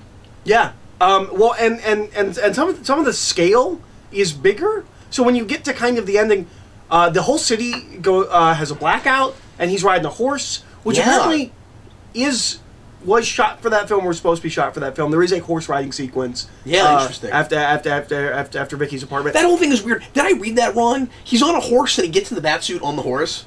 Like he's on it as Bruce, and then eventually he somehow gets the batsuit on. Yeah, I couldn't figure that out. I wasn't sure what I was reading at that point. And then like he comes up upon Dick Grayson in the middle of all of that, and way too much is going on in that scene. But like that's the end of the second act, is this big chase on horseback. And then when we get to it's big. It's a little big. When we get to the climax, it's not so dissimilar, but it's larger in scale. You're seeing things happen throughout the city. You have the thing with the statue. And I forget, we get the Batwing because he steals the balloons again. Yeah, the balloon thing is still there, and he still has the Batwing. Does he crash it? He does. But I was really unclear about how it happens. Like, maybe it's just because I was kind of like trying to finish what it. What made it crash? Yeah, I forget now. It's just at some point he goes down. But he also doesn't grab the balloons and take them up. He shoots a laser that cuts the cords, and they just go up into the sky on their own, which makes about as much sense. Like, why wouldn't you just cut them? Why do you have to personally take them into the sky? He does not yell, "He stole my balloons," when that's just said. No, he just keeps yelling like, "No." Yeah, that's right. But Bruce Wayne and Batman are actually characters, and like there's thought put into them. I do think it maybe goes a little bit too far with the like he's a crazy person reading of Batman. I just gotta mention real quick. Yeah, that's true, and unfortunately, that's probably part of what Tim Burton latched onto, and why he kind of stopped being human pretty quickly. Yeah, Jesus Vicky is one of the greatest choices for famous last words. Yes. I love that. Before Knox dies, he says Jesus Vicky. Yes. I love that. Knox and Vicky work together and help Batman in the climax, and Max gets shot, or Knox gets shot, and like they have like we did it, and then like he just like looks down, sees how much he's bleeding, just says Jesus Vicky, and that's how he dies. Oh, and sorry again, I'm jumping around, but they I forgot about this. So I mentioned there's a lot of begins in this. There's also a lot of Batman Forever in this. The thing in Batman Forever that's a lot earlier, but where Robin shows up and helps Batman out of rubble. That's in this. They pulled that straight out of this. That's how he gets out of the Batwing in the script. Do you want to talk about Robin? Was there any more Bruce Wayne stuff you want to talk about? Nothing's jumping out at me. Just that, like, it's hard to explain without just going into like explicit detail. Like, just kind of Bruce Wayne is an actual character with motivation, and like he feels much more like a real person.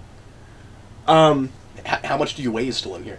Yeah, and he brings it back, and because she says I helped you, and he's like that's just because you lied about how much you weigh. Yeah, that wouldn't have happened. It's actually better in this.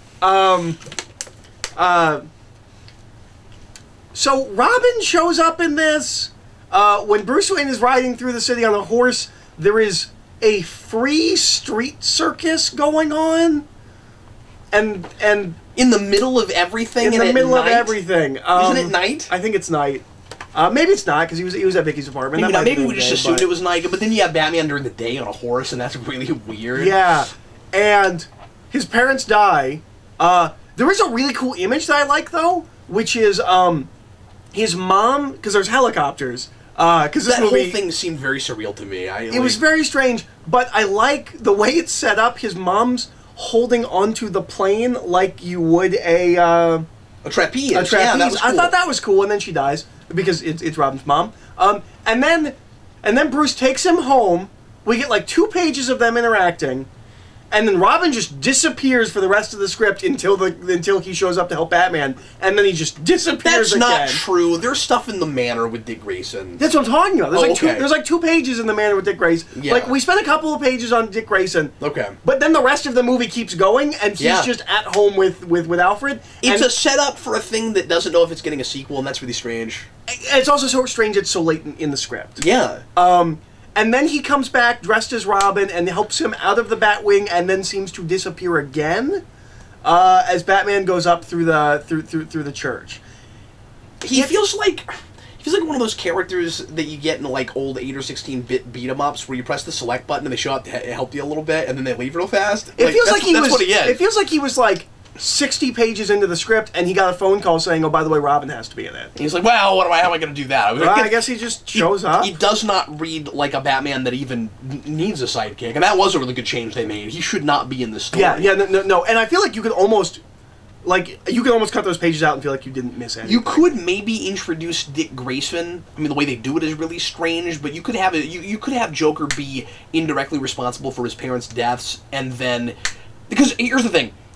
A lot of versions of Robin's parents' death, it's deliberate, and he's closer to Batman if it's a random guy with a gun, and so you could do that, and I would be okay with it. Although, if you do that, it makes it maybe a little bit harder for Dick Grayson to be as different from Batman than he is, because he's lighter than Batman, and so I don't know about that. I really like the way he's written. Yeah. He's real, like, casual and laid back, and I kind of enjoyed that. A little sassy here and there. Yeah. He says "yo" a lot. That's his big line. He says "yo." I think there's a scene where he introduces like 2 bad. He's like "yo." I think maybe you could have gotten away with it if, like, his parents died, and then like somehow the epilogue of the film is him taking on the responsibility of watching Dick Grayson. But getting him to be Robin, that's too much too fast. Yeah, absolutely it is. So let's talk about the Joker. I like the Joker a lot in this. I think he's quite good. It's really, really sad that his villain plot gets watered down to the point of being almost nonsensical. It seems like he has a different plan in every scene in the actual movie. Yeah, and like obviously it keeps going with the thing with hairspray and chemicals and things, and all the chemicals that can get mixed together. And I always thought that was an interesting idea. And he's got this background in chemistry, which that doesn't seem like a guy that would. But he's got this background in chemistry, and even here it still doesn't seem like a guy that would. But like he comes up with this way of killing people that's more off the radar. But then he comes out and says like, buy my products. And it's supposed to be like scary and chaotic because you don't know what you're buying and if it'll happen to you. Here he's got a actual point to it and a reason that he's doing it, and it's, I think, really creative. Where he's trying to make everybody else have to either look like him or not put on a mask. And what this script says about masks is really interesting. And so then and I don't even think he has it in this script, I forget, but the line that he has in '89, in the final version, toward the end, where he's like, I've taken off my makeup, let's see if you can take off yours, is really interesting if you actually have the plot that he has there. Yeah, no, that line works really well if it was in this script. And it's so much clearer reading it on a page that it took me multiple viewings before I realized what in the world was going on, why people were looking really gross, and not made up because they couldn't wear makeup. Like, they went too far in the movie without explaining what people were doing. With that whole thing where it just people can't use cosmetics. Bruce Wayne and Vicky Vale just still look amazing. And the film and the script never notes... That's a great point. And the script never notes that. Yeah. It's never like, and Vicky Vale and Bruce Wayne also, like, look bad. It never mentions that they also look bad. That's true. It's in the script. That's true. They also look well, good. he has special bat cosmetics. That's true. That's true. He probably has, like, bat shampoo and things like that. Like, if he owns his own company for that, and there's no way Joker could have gotten to it, that would be an explanation. Yeah. That's what I would do. Harvey Dent is in it more, but not a lot more, but he is in it more. Doesn't have a lot of characterization. No, but my favorite line by him is in the script, the Ghosts and Goblins band. Yeah, that's still in there. That's there. Yep. But he is in it a little bit more than he is in the movie. Not. I want to talk a little bit more about the Joker for a minute, okay. because I mean, obviously that's a huge thing. He doesn't take over the movie like Nicholson does, obviously, because we're not thinking about who's playing him yet. But he doesn't feel like just a generic villain. I mean, he's very much the Joker. And the director, who's far more obsessed with the villain, hasn't been attached yet. Yeah. I like I said, I like how chaotic and actually psychotic he seems, and I like what the story is. The way the story is playing with those identity ideas. But I still take a little bit of issue with, like, where he comes from and where he gets to. Like, I'm still not totally sure that making this a Joker origin really works. Him starting as Jack Napier has all the same problems it does in the movie because it's exactly the same. Like, what's interesting is the first 20 pages are almost exactly the same except for a couple of slightly different, like, lines and line readings and things like that. That's all stuff I would think if I was reading this, we'll fix this in the second draft. No, that all stayed exactly the same. Isn't that weird? Yeah. The one big change in that opening that's a little different is Batman doesn't try to save Jack Napier. Yeah. Jack Napier kind of goes up the scaffolding is higher than Batman, and he gets shot and he falls. Like, there's no opportunity really for Batman to grab him. But, like, Batman isn't involved at all, which is weird because later he does say that he made him. That is in there. But he didn't.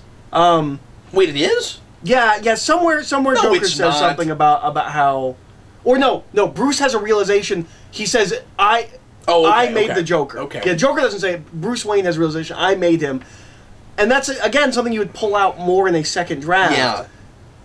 They just had him try to catch him, and then not be able to hold him because he was wearing gloves. Yeah, he didn't really make him. Yeah. Again, there are problems with this, but it's all things that it seems like this is a really great first draft. Oh no, I created my own enemy. Like, he almost needs a different relationship with Jack Napier if you're gonna do that. So like, it still has some of the problems that the theatrical film has. But again, like, it all felt like stuff that you would work out in later drafts. You wouldn't just leave it. Yeah, again, it's not at all perfect, but man, I'm telling you, if that came out, that's a 3-star movie. Yeah. No. Just this script, maybe if you take the Robin stuff out, just this script is a better movie. And Gordon is comic book Gordon. Gordon is comic book Gordon. He's not in it a lot more, but he's written very different. No, but it is interesting that it also has the Batman Begins thing where he's there when Batman's parents are murdered. Yep. And he consoles him. It's that same thing exactly. Yep. Where does that come from? I don't know. Is there a comic that does that? I don't. I would have to relook at year one. Because year one I kept wondering how many things in this, or how many things Begins might have gone back and found the first draft of this and looked at. But it's hard to imagine they would have looked at. It's hard to imagine they would have looked at this. Yeah, I can't believe that they would look at this. But I have to imagine that the Gordon consoling Bruce Wayne is either somewhere or it is just a really obvious idea that, like, it's easy to get to that thought. So I may get some flack when I say this, but and I might get some flack just for using this as another opportunity to make this point. But if you go look at this, if we can get some people to read this, if it's available online, I'll look for it and see if I can put a link. Can we all agree that Schumacher deserves even less ire after this? I know he had nothing to do with this, but if this had been the movie that they made, it's especially not so far and away that he would want to make something like Year One, right? Like Schumacher would have been the perfect director for this movie. Schumacher tried to make this movie, or something very similar to this. But he would have been the perfect director for this movie at the time. Yeah. It's really sad. Yeah, it's really sad. You're right. His sensibilities were so right for this. Yeah. No, he should have directed Batman '89. You would not have gotten what you got with Batman Forever and Batman Robin. But what an interesting artifact. It hurts my feelings because it's so Batman. Yeah, and it's interesting how much it kind of structurally is the same. Where, like, we have a lot of beats and same scenes, but they're so different. It's like, okay, this is the museum scene, this is the scene of Vicky's apartment, and of course they're enhanced by our knowing why they're there in the first place. Yeah. No, this kind of completely changes Batman '89 and makes it really seem like they really screwed that movie up, and they could have had something.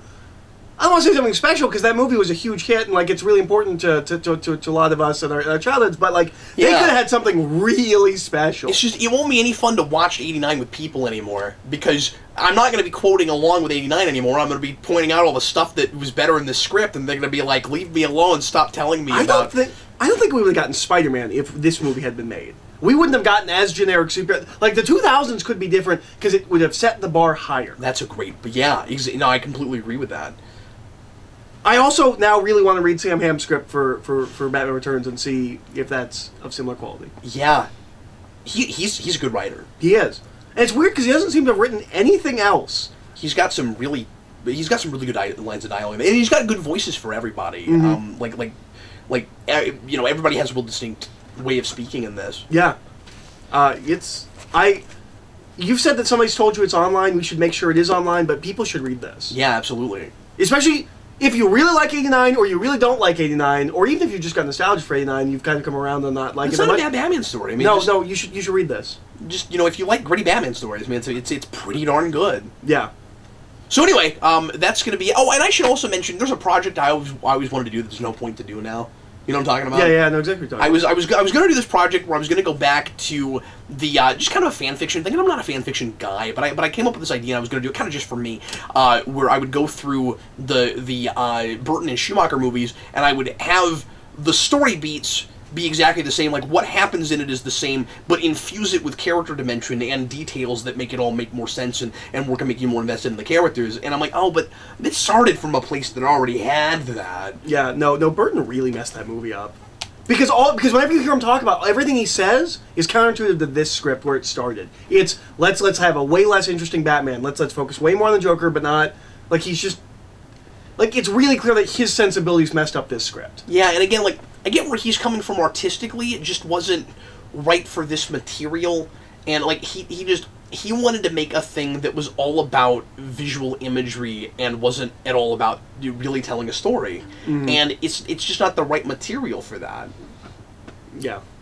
So anyway, that's going to be it for Read a Book or Read a Script today. Thanks for watching, folks.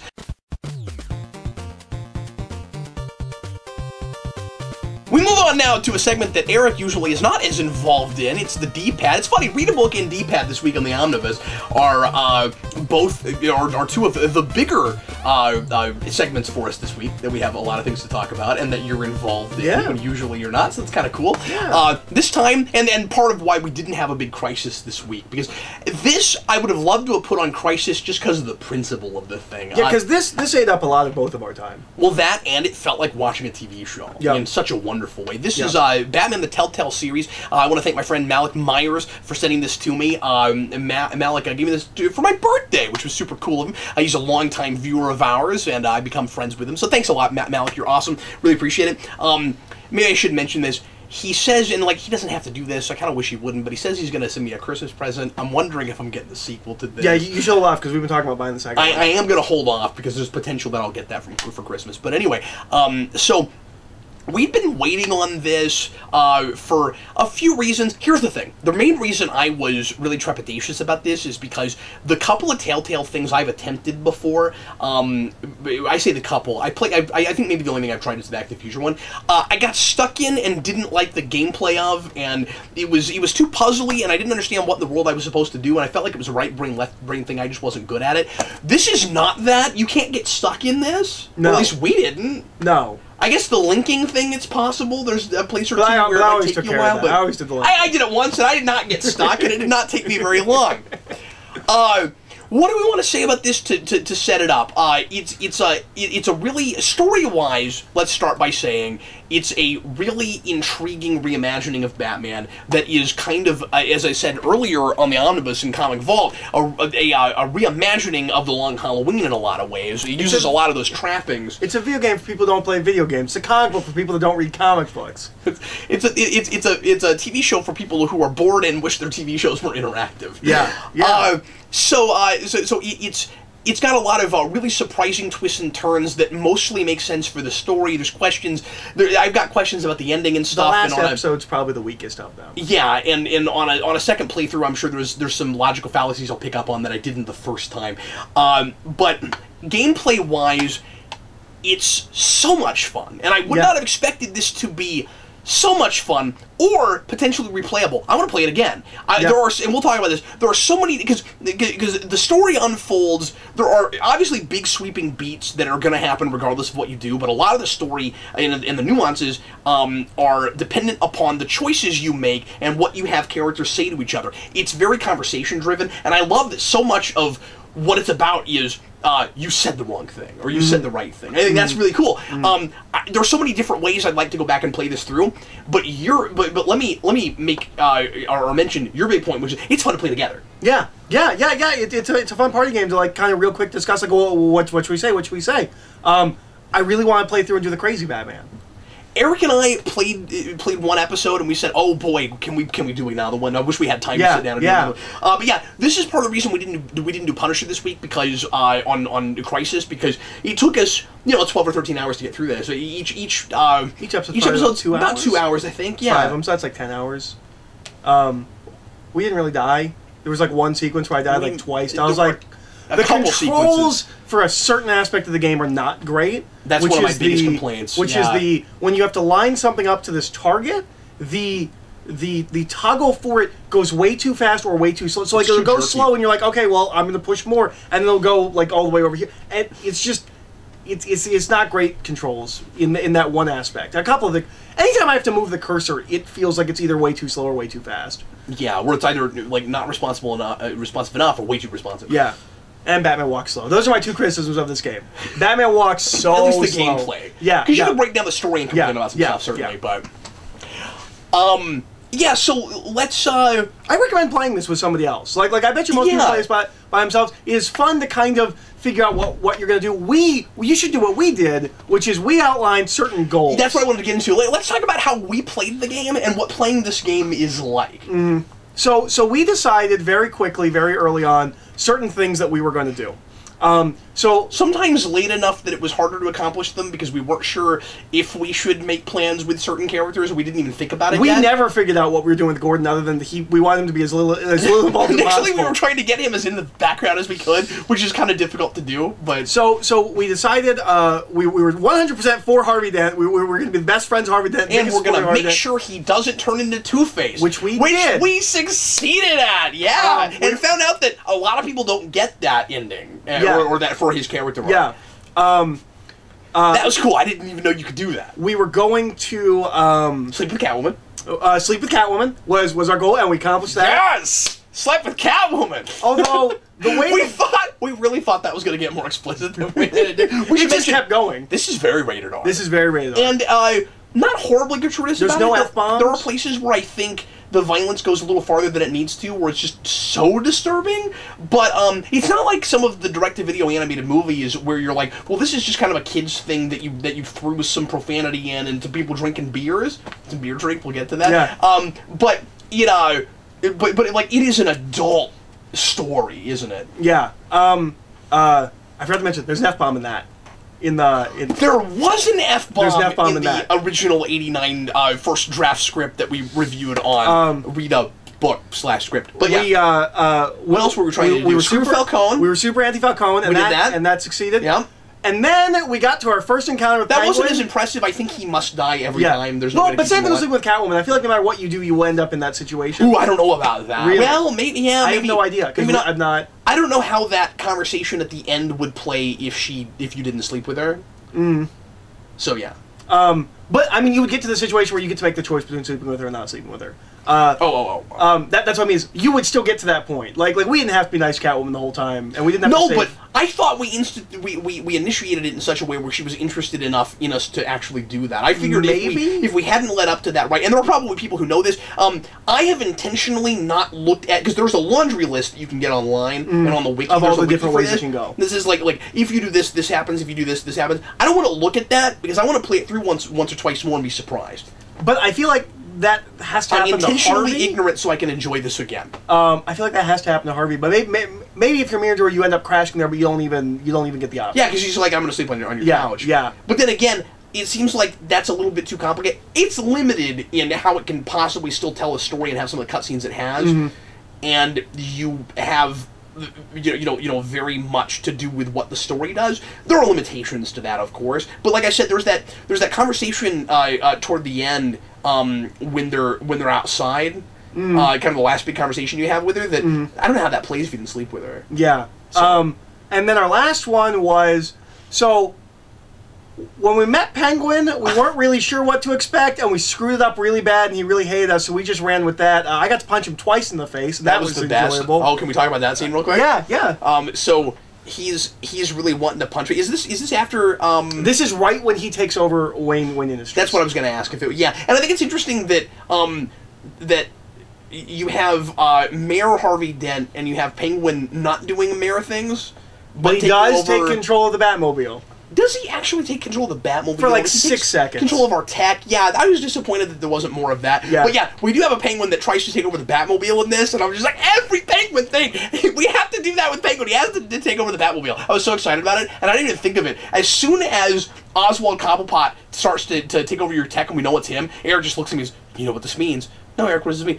Penguin's going to take over the Batmobile. Oh my god, you're right! It was all great. It does is kind of make you swerve while you're driving. It was quite a moment. But anyway, so we're in this bit where... I mean, like, don't you care so much about what's happening more because you're in control, and because you're not in control of multiple characters, that it's all just Bruce Wayne? And that's true of some of these other games too, I'm sure. Yeah.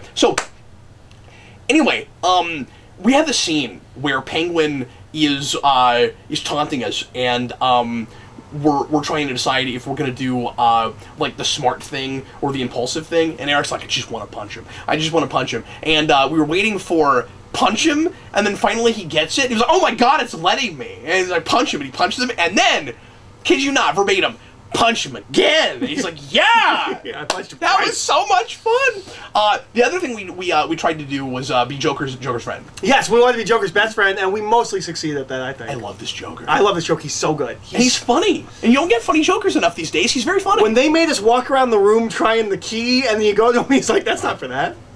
Classic! Yeah, that was great. So good, and we tried everything. We were so dumb. Yep.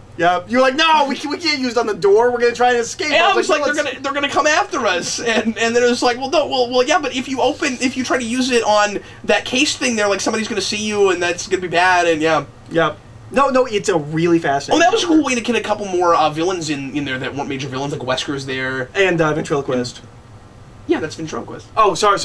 You said Wesker. I was. That's who that is. Arnold Wesker. I was thinking Zaz. Yeah. We always do that. Yeah. Yeah, but yeah, Victor Zaz and Arnold Wesker. And his upside down sock face. Yes. Yeah. And I'm sure that Joker must be more prominently featured in the next one, not just because they kind of teased at the end, but the cover is Batman on a gargoyle with a Joker face. Oh, okay. So I'm sure there'll be much. You know more what though? Joker. It was really tastefully done, right? That, like the way he's integrated. It didn't feel in the intrusive story. or no, and he's not shoehorned in. Like the way he serves, what the role he serves is really good. Yeah, no, and he's so well written. It's one of the best Jokers I've seen in a while. It's a really unique take on him while also being like really classic. Your Joker's great. There's a whole lot of like story analysis and stuff we could do on this game. I'd like to do that at some point after I have another chance. This is a game you could do a rewind on. Yeah, and somebody asked me if I would be willing to do that. And after I played a couple chapters, I said absolutely. I would love to have the challenge of reviewing something that is interactive in that way. Where I mean, like, yeah, I've done the Arkham games, but they all turn out the same way. It's the same story. If I review this, I'm gonna do double duty. I'm gonna review it twice. It's the only way to do it. Is you say like here because the I think the interesting thing to do would be to talk about the nuances and how it changes your perceptions of a story and how you feel about characters. So the Harvey Dent that becomes Two-Face versus the one that doesn't, or certain things that happen with Catwoman, certain things that happen with Cobblepot, would change my opinion on the choices the writer made in telling the story. Usually when you're writing about story, you're writing about somebody's vision. You know, you're writing about what they've decided is going to happen to these characters, and they're plotting it, and they're writing that characters, and they're inserting theme and stuff. But with something like this, they've done that a number of times in different directions. You know, like it would be like reviewing a Choose Your Own Adventure book, which sounds like a really stupid idea. You could only review it one way and then maybe another way or two. And I just think that would be really interesting because I feel like it'd be cool to just do it like keeping in mind the fact that it can change, but also just review it as a story. Like if this was the way it was presented, if what I got was the way it was presented, does that make for a good story? I think for ours, yes, until the last episode, where there's a couple of things where the conversation with Selena was like kind of bad writing, but that was kind of our fault because we picked maybe not the best choices, where we're like, well, that's not the best, but that's kind of on us. One thing I was really surprised by was how often a choice I would have thought was contrary to what we just did earlier in a scene ended up somehow fitting perfectly. There's some really good writing that way, where it's keeping up with everything that someone might have said, and having Bruce Wayne respond in such a way that seems to almost always track. It's very surprising. Yeah. You can't make it crazy. I mean, we didn't try that hard, and our Batman was a very traditional Batman, as nonviolent as I think we possibly could have been. Weren't we? Wasn't it cool that we were invested enough where there were places where we wanted to do a crazy thing, but we just couldn't bring ourselves to? Yeah, we cared too much about our protagonist. Yeah. Isn't that interesting? The two big and ones, we had some control over him. The two big ones that I didn't feel like Batman. I felt like I was helping Batman, and I didn't want to let him down. Yeah, exactly. The two big ways I want to play and in that way, sorry, I felt like a writer. Yes. Yeah, you're helping making choices and crafting the story. We want to do Crazy Batman. We also want to do Batman who never talks. Yeah, I want to do one where that's always an option. Is to not talk. I want to do that for every single silent treatment Batman. Yeah. I want to see what the game looks like if you do that. It's probably boring. It probably is, but I'd love to see it. I wish we had recorded our playthrough, because we're having so much fun with it, and there were a lot of things that we were making fun of. Senses. Yeah, and the thing is, like, it's not a bad game. I'm not making fun of it because it's bad. I'm making fun of things because of sometimes choices I'm making, and because like some things are just inherently funny in video games. You know what I mean? And you can length things up in really funny ways, and we had a lot of fun with. One of my favorite things in this game is setting up the multiple hits. Yeah. Where you're going to hit a bunch of guys in a row, and I got to hit someone with modern art, and I was like, yeah, take that, modern art! I hate modern art! That was so much fun! Yeah. And we would have hilarious arguments, like, no, don't use Catwoman to take that guy out, you're supposed to hit him with the way into the window, or whatever, or you're supposed to hit him with a light! Yeah. And it was again, it was really fun with both of us doing it. Yeah. Where we would compliment each other on our swiping abilities. I wish there was like a party mode setting where you could have a little bit more time to make the choices. Me too, and I did suggest that you could pause it. Yeah, but we didn't think of that until we were almost done with the game. Yeah, and I do think that it would be nice if it gave you another 4 or 5 seconds. Yeah. But then also it might drag the pacing a little bit. Well, and that was the thing I didn't like either was... sometimes I would think one decision was the right decision because they're still talking while they give you the option to respond, and then they'd have like the person would have like another sentence, and I was like, oh wait, that changes what I want to say. And there were times where what you picked wasn't close enough to what you thought you were picking, because it's not verbatim. Not always. Sometimes it is, but almost always, Bruce will. He's paraphrasing. Or it's really misleading. Which is what happened with our first encounter with Penguin.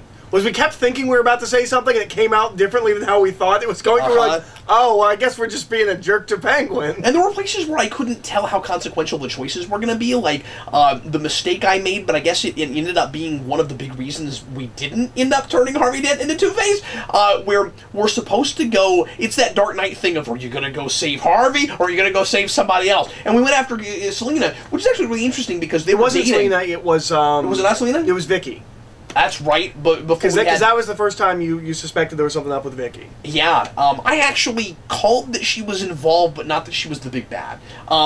And we'll talk some story stuff here in a minute, but I thought that was inspired. That was great. That was excellent. It felt like such a bigger twist because we were involved. It felt like we were dumb. We didn't pick up on it. Yeah, it was really cool. But yeah, so I pick Batman going after Vicky instead of Harvey because I didn't realize that you weren't going to get to do both. We were going to get to do both. I didn't know we were actually going there, and because of the way it was set up, where it gives you two options, but it gives you two options within each option, where there's like investigating a thing and then going there. But I didn't realize we were going there. No, it was like listen and investigate. Is that what it was? Yeah, I think it was listen. And I didn't know investigate meant go there. That was the problem. Yeah, and so we didn't even look at the other one, but it ended up. I think it was fortuitous for us ultimately. A slightly better Harvey.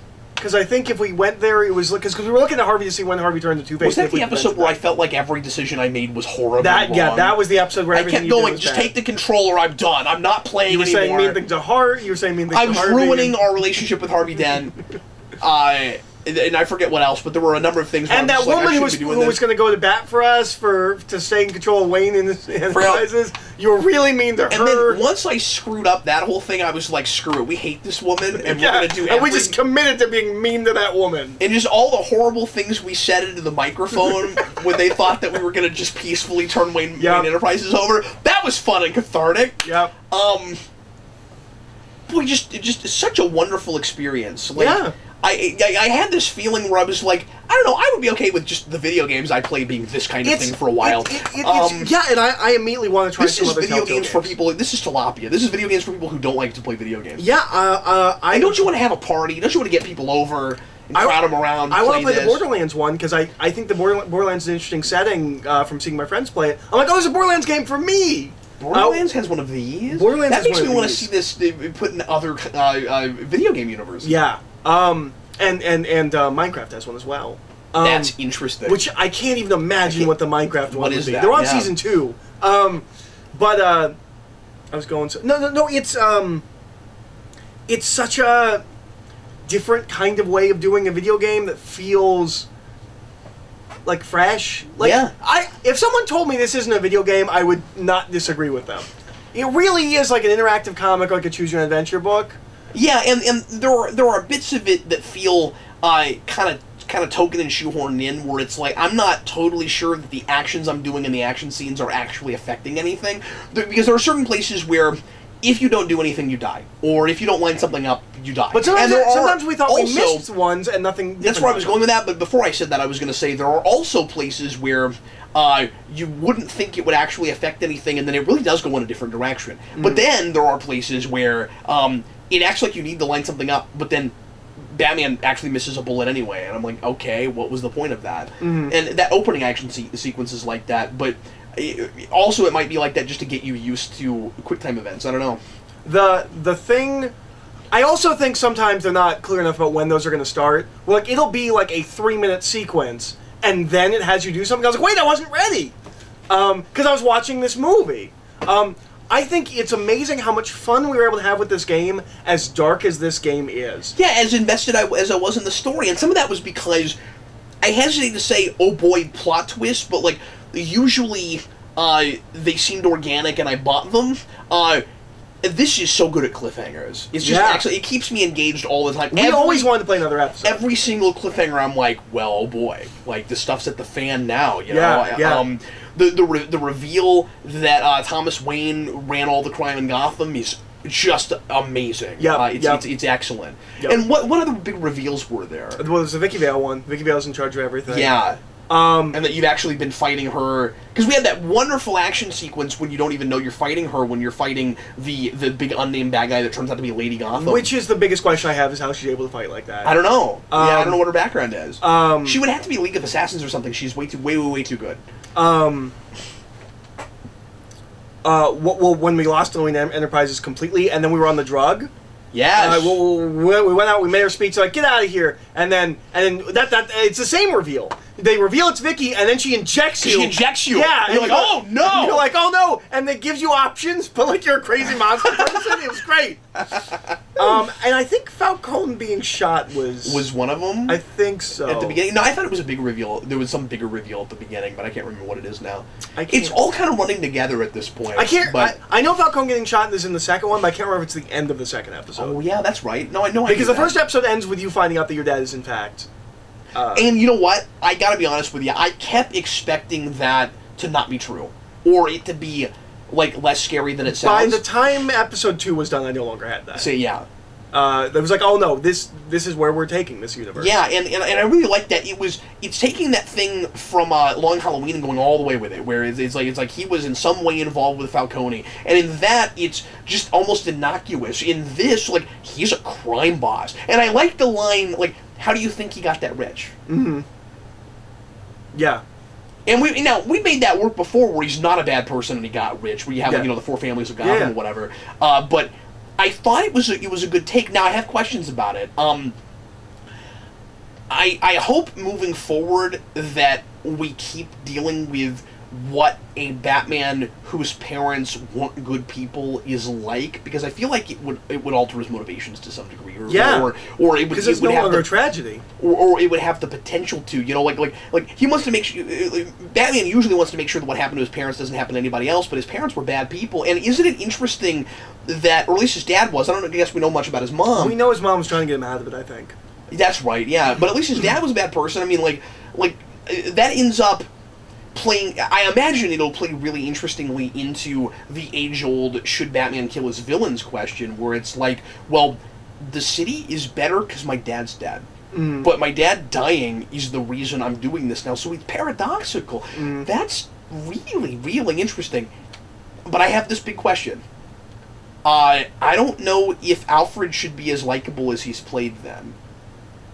Yeah, because he kept it a secret the whole time. He worked for them, yeah, and he would have been complicit in some way. Well, he said he was about to leave, and then they died.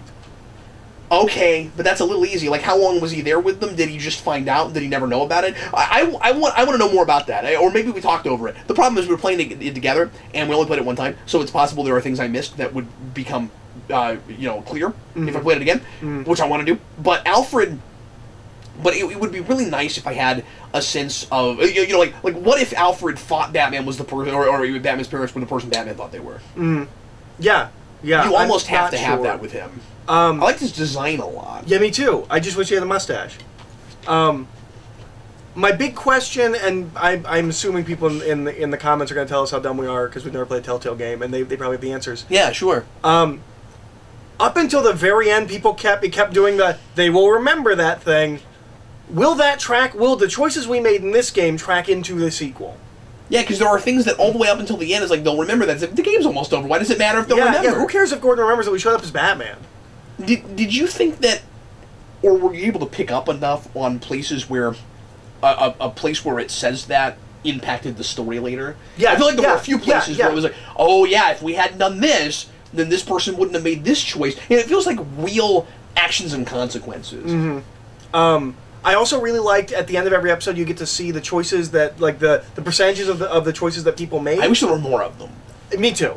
That was cool. But it was really interesting because for the first 2 or 3 episodes, while we didn't always make the like most popular choice, because everyone saved Selina, not Harvey. Like, that was the thing that we made that was really unpopular. But it was always majoritively something, and then you get to the last 2 episodes and it's like 50-50 for like every decision.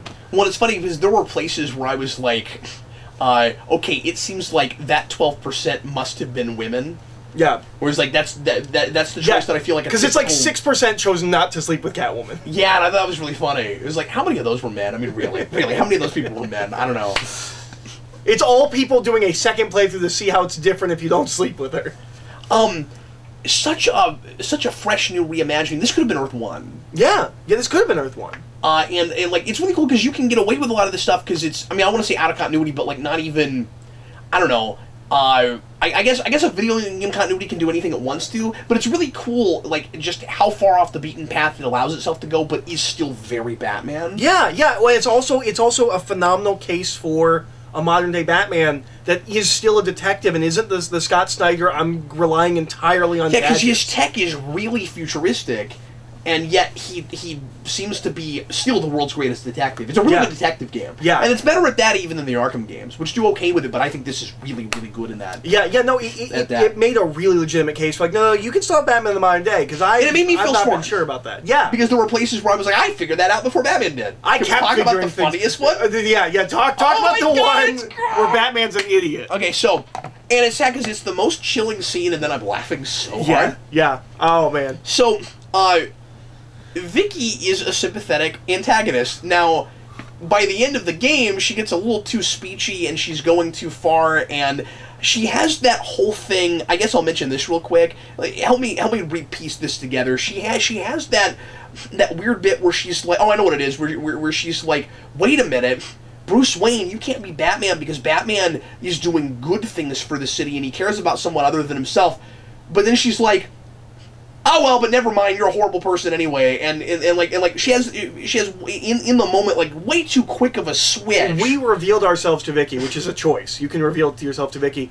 And she starts like that, and then she's immediately like, oh wait, of course you do, because you get to go around beating people up. That's what it is. And I was like, wait a minute, that doesn't inform who you thought Batman was. I didn't like that whole bit. But anyway, Vicky is a sympathetic antagonist because she had the worst childhood imaginable, and she has reason to blame Bruce's parents for it.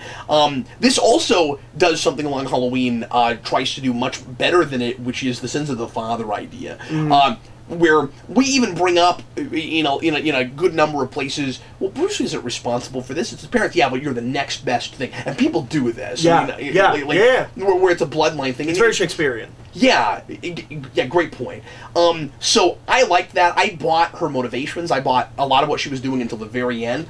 But we go to her childhood home where she's kidnapped Alfred, and they're gone now. But she put him in this horrible room in the cellar or the basement or something where she used to get put, and she's got these drawings everywhere. There are bloody belts on the wall from where they beat her. It's horrifying still thinking about it. But then Batman's piecing everything together, and we had it all figured out about 10 minutes before Batman did. And it's not because we were taking too long to play. Like, seriously, he just kept talking, piecing it together, and it's like, and there was a point where I thought he was finished.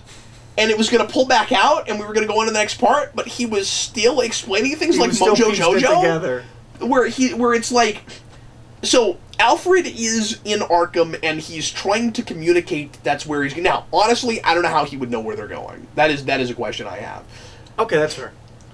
Yeah, I'm not sure up top. Unless they kept saying that they're going to Arkham in front of him for some reason, or he could piece it together somehow. But anyway, so he's using the child's drawings and adding to them, and Batman starts getting hilarious. And there are a couple places where we're sort of laughing at how long it takes him to get to something.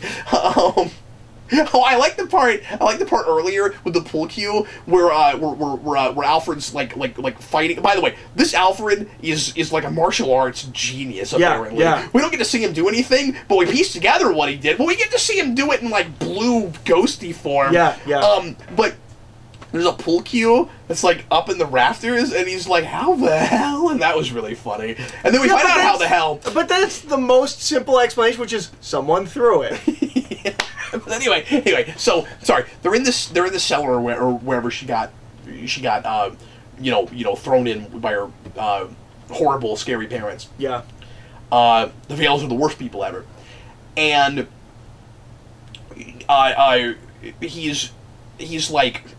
he's drawn himself, and somehow Batman can tell for sure that's who it is. What's really weird is there's a drawing she already did of herself, and he drew himself with her holding her hand, but tiny like a child. and then he wrote to Arkham? Yeah, and Batman's like... And so we're like, obviously they're in Arkham, and I would have expected he would just pull out and he would go there. But he's like, to Arkham. They must be going to Arkham. No, it's worse than that. Because it's to Arkham, and he's like, to Arkham. And then he looks over at the other picture, and he's like, that's Alfred. They're taking Alfred somewhere. To Arkham. They're taking Alfred to Arkham. It was the best. To Arkham is where they're taking Alfred. And we just could not stop laughing at that. And again, it was really sad because that was the scariest place, and I didn't want to be there, and I was ready to get up and leave the kitchen because we play video games in my kitchen. That's where the video games are. They're in the kitchen. I also have a game room down here, but the modern games in the kitchen game room. Like everyone, right? Yeah, it's normal. But anyway, that was hysterical. But you know what?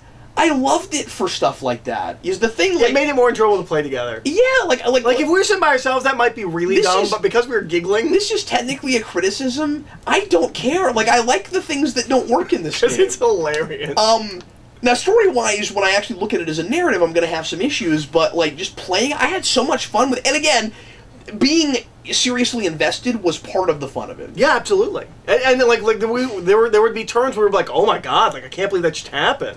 What are we gonna do? This take on Cobblepot was really interesting. I like seeing Batman's dad creating a lot of the evils of Arkham or of Gotham, and then Batman doing a lot of the same things despite himself. Where it's that classic like trying not to become his dad's story, but it's so interesting. Because again, he becomes Batman because that guy dies. I just think that's fascinating. I had something I was gonna. Oh, if I have one criticism of like some of the reinvention, there is no reason for him to be Penguin. I feel like there was some token thing, and I can't remember what it was. Okay, I like that his gas mask looks like a penguin. That's fun, but I felt like they just called him the Penguin. Yeah, and he's like tall and lanky and a very different kind of looking penguin. And there was a point where we thought he was gonna have a limp, but he didn't. Oh, that's a good point. Yeah, I forgot. I mean, that's the last time we see him. Something hit him, and maybe that's what it is. They were setting that up. I don't think they threw too many villains in this. I don't think the scope of it's too big.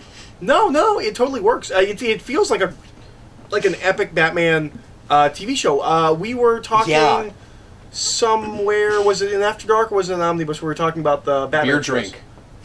We did talk about beer drink, but we were talking about what? No, we were talking about like the adult adaptation of Batman, how it's still to happen. Yeah, this is it. This is what I want on Netflix or on. This is the animated series of Batman that I've been waiting for that they will not give us. But this is what should be on. I'm also enjoying an interactive like absolutely. But I mean, this is the kind of thing I want. Oh yeah, absolutely. As an animated series. No, it's so much fun. I mean, I don't want to say this is as legitimate as that as a story, only in that you can't have conversations with people and fully dissect it all in the same way because it keeps changing. You know what I mean? It's not one Which narrative, makes it really it's a number of narratives. But that's also really interesting. This kind of thing, I know we've talked about this, and Vince and I have talked about this 2 years ago. Like I've had this evolution of like do video games work as a narrative art form, and this absolutely is that. Yeah, absolutely. It's really, and I'm a little worried that we will replay it and it won't be that different. That's my worry too, but I'll still like it. I'll be disappointed that it won't have a lot of replay value, but I'll still like what I liked about it. Mm. I'm also worried that if we replay it, it will reset. And so if this stuff carries into the second game, that we'll then have to contend with playing Jerk Batman and going into the next game. Yeah, because it doesn't look like you can start like a second profile or something. Yeah, so I'm a little worried about that. Maybe you can, and I haven't figured out how to do it yet. But anyway, let me ask you this last question. You were concerned that by the end of the game, with everything that goes wrong for Bruce Wayne, and especially what happens to his reputation, he can't come back from it. Do you buy at the end that he's able to continue on? I question it. I think they're going to need to still deal with that in the sequel for me to be completely satisfied. And I know at least a chapter or two of that is out already, and we haven't started it yet. But we really want to. We're really excited to get to... If I don't get that for Christmas, I'm going to buy it right after, and I don't know if we'll record ourselves playing that first time through, but we're definitely going to do, if we can find the time, another playthrough of this and record it. That should be Jerk Batman. Oh, we should do Psychotic Jerk Batman. It would be so much fun. And then we can point out things like beer drink. And yeah. That bar scene is delightful. They go to a bar and there's a big neon sign that just says beer drink. And somebody has a t-shirt. It's all over the place. It's their Budweiser. It's hilarious. I really want a beer drink t-shirt. Me too. That's the next thing I'm going to have to try to get Danny to make for us. Is the beer drink. Yeah, we should get a screenshot of it. And, this was delightful and horrifying and hilarious, and all these things work fine together. For an experience. I didn't expect to have so much fun with this. I thought I might enjoy it, but it's weirdly, it doesn't feel like you're playing a video game in some ways, but at the same time, it's the sort of fun that I go to video games for. Fascinating. My favorite thing that we laughed at, I think maybe, that wasn't one of our jokes, like Batman Patient People Sentences, was there was a point where you have to do this detective work thing where you have to, there's like a couple of things at the crime scene, you have to link them. And I hadn't explored the room enough, but I didn't realize I could explore the rest of the room, and I was like, okay, these are the only two things here to connect, and I connected them, and Batman just goes, no. No, that was me. I made that mistake. Oh, did you make that mistake? You remember that? Okay. Because you were like, that's not going to work, and then he goes, no, and you're like, see, I told you. I didn't remember. It was my first time doing the link thing. You're like, you are a horrible detective. Captain Logan is not a detective. That's it for D-Pad. We adored this. Yeah, it was great. This is wonderful. Yep. And once again, thanks, Malik, for sending this to us. We're going to get to the second one as soon as humanly possible, and that one I will be so excited to play episode to episode. Something else we should have mentioned. Yeah, I was actually going to, I think, say the same thing. Go ahead. That we play this all together, but this would... I'm excited to play this episode to episode and get left on a cliffhanger and have to wait because it feels like a televised, it feels like a legitimate cliffhanger you have to wait for. I do wish they would wait to put the disc out until it was all done and put it all on the disc. I don't love that, but I wish I had started playing it when it first came out. I was like, I don't want to wait episode to episode. This is not a game you play all the way through in one sitting, and it would take half a day to do. And also. But it's so good of it. It's a great serialized experience. I don't like that playing it all together. You still have to sit through a recap every time. That makes way more sense if you're playing. As you wouldn't mind it out. If it was every month or two. Yeah, exactly. It'll be like comics, where it's fun. It's fun to see what happens next. Yeah. So we want to try and start playing that one as it drops. Yeah. So we'll catch up to wherever it is. Yeah. So anyway, that's that, and. That I don't know. This is definitely one of my favorite things we talked about on the Omnibus this week.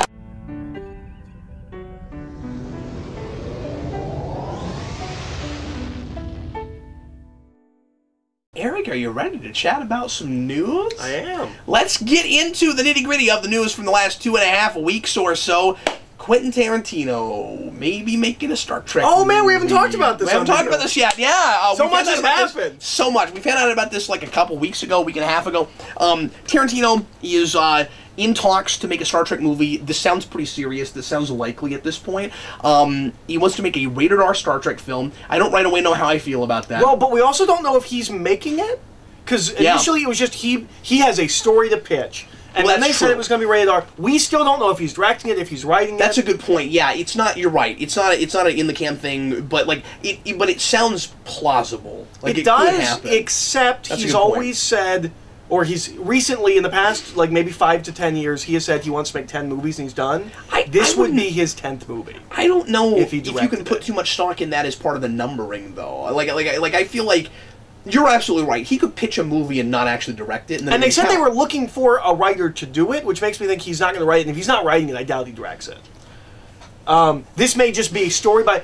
All of the trailers will say from Quentin Tarantino, but I'm willing to bet it's mostly story. Maybe it's just a concept. And who knows what it is. We don't even know if it's a continuation of the Abrams versus continuity. No, we don't. And, I assume because Abrams is involved as a producer, but the only other thing we've heard that, of course, people are taking too much stock in is that Patrick Stewart has said that, well, if Quentin Tarantino is directing it, is it that he's directing or just involved? Making it. Yeah, if he's involved, then he's willing to come back as Picard, but we don't even know what the story is. We don't even know what he's pitching. Yeah, that sounds like he just was like, oh, Quentin Tarantino's making Star Trek. I'd be interested in working on that. Yeah. We have no idea what the story is. I don't think he knows what the story is.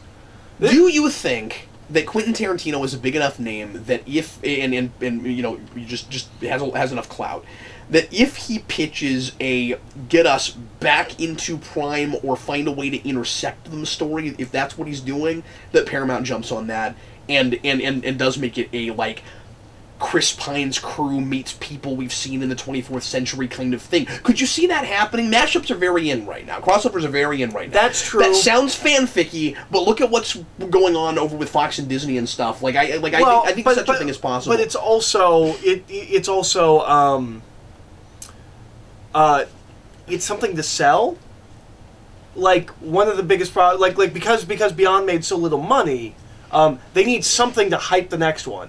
So they're not even going to be as excited about Abrams verse stuff anymore. They're almost going to want some kind of injection of new blood. My personal hope would be ideal wine. That it has nothing to do with the Kelvin timeline, Me and too. he just makes another next-gen movie. Yeah. That would be really cool.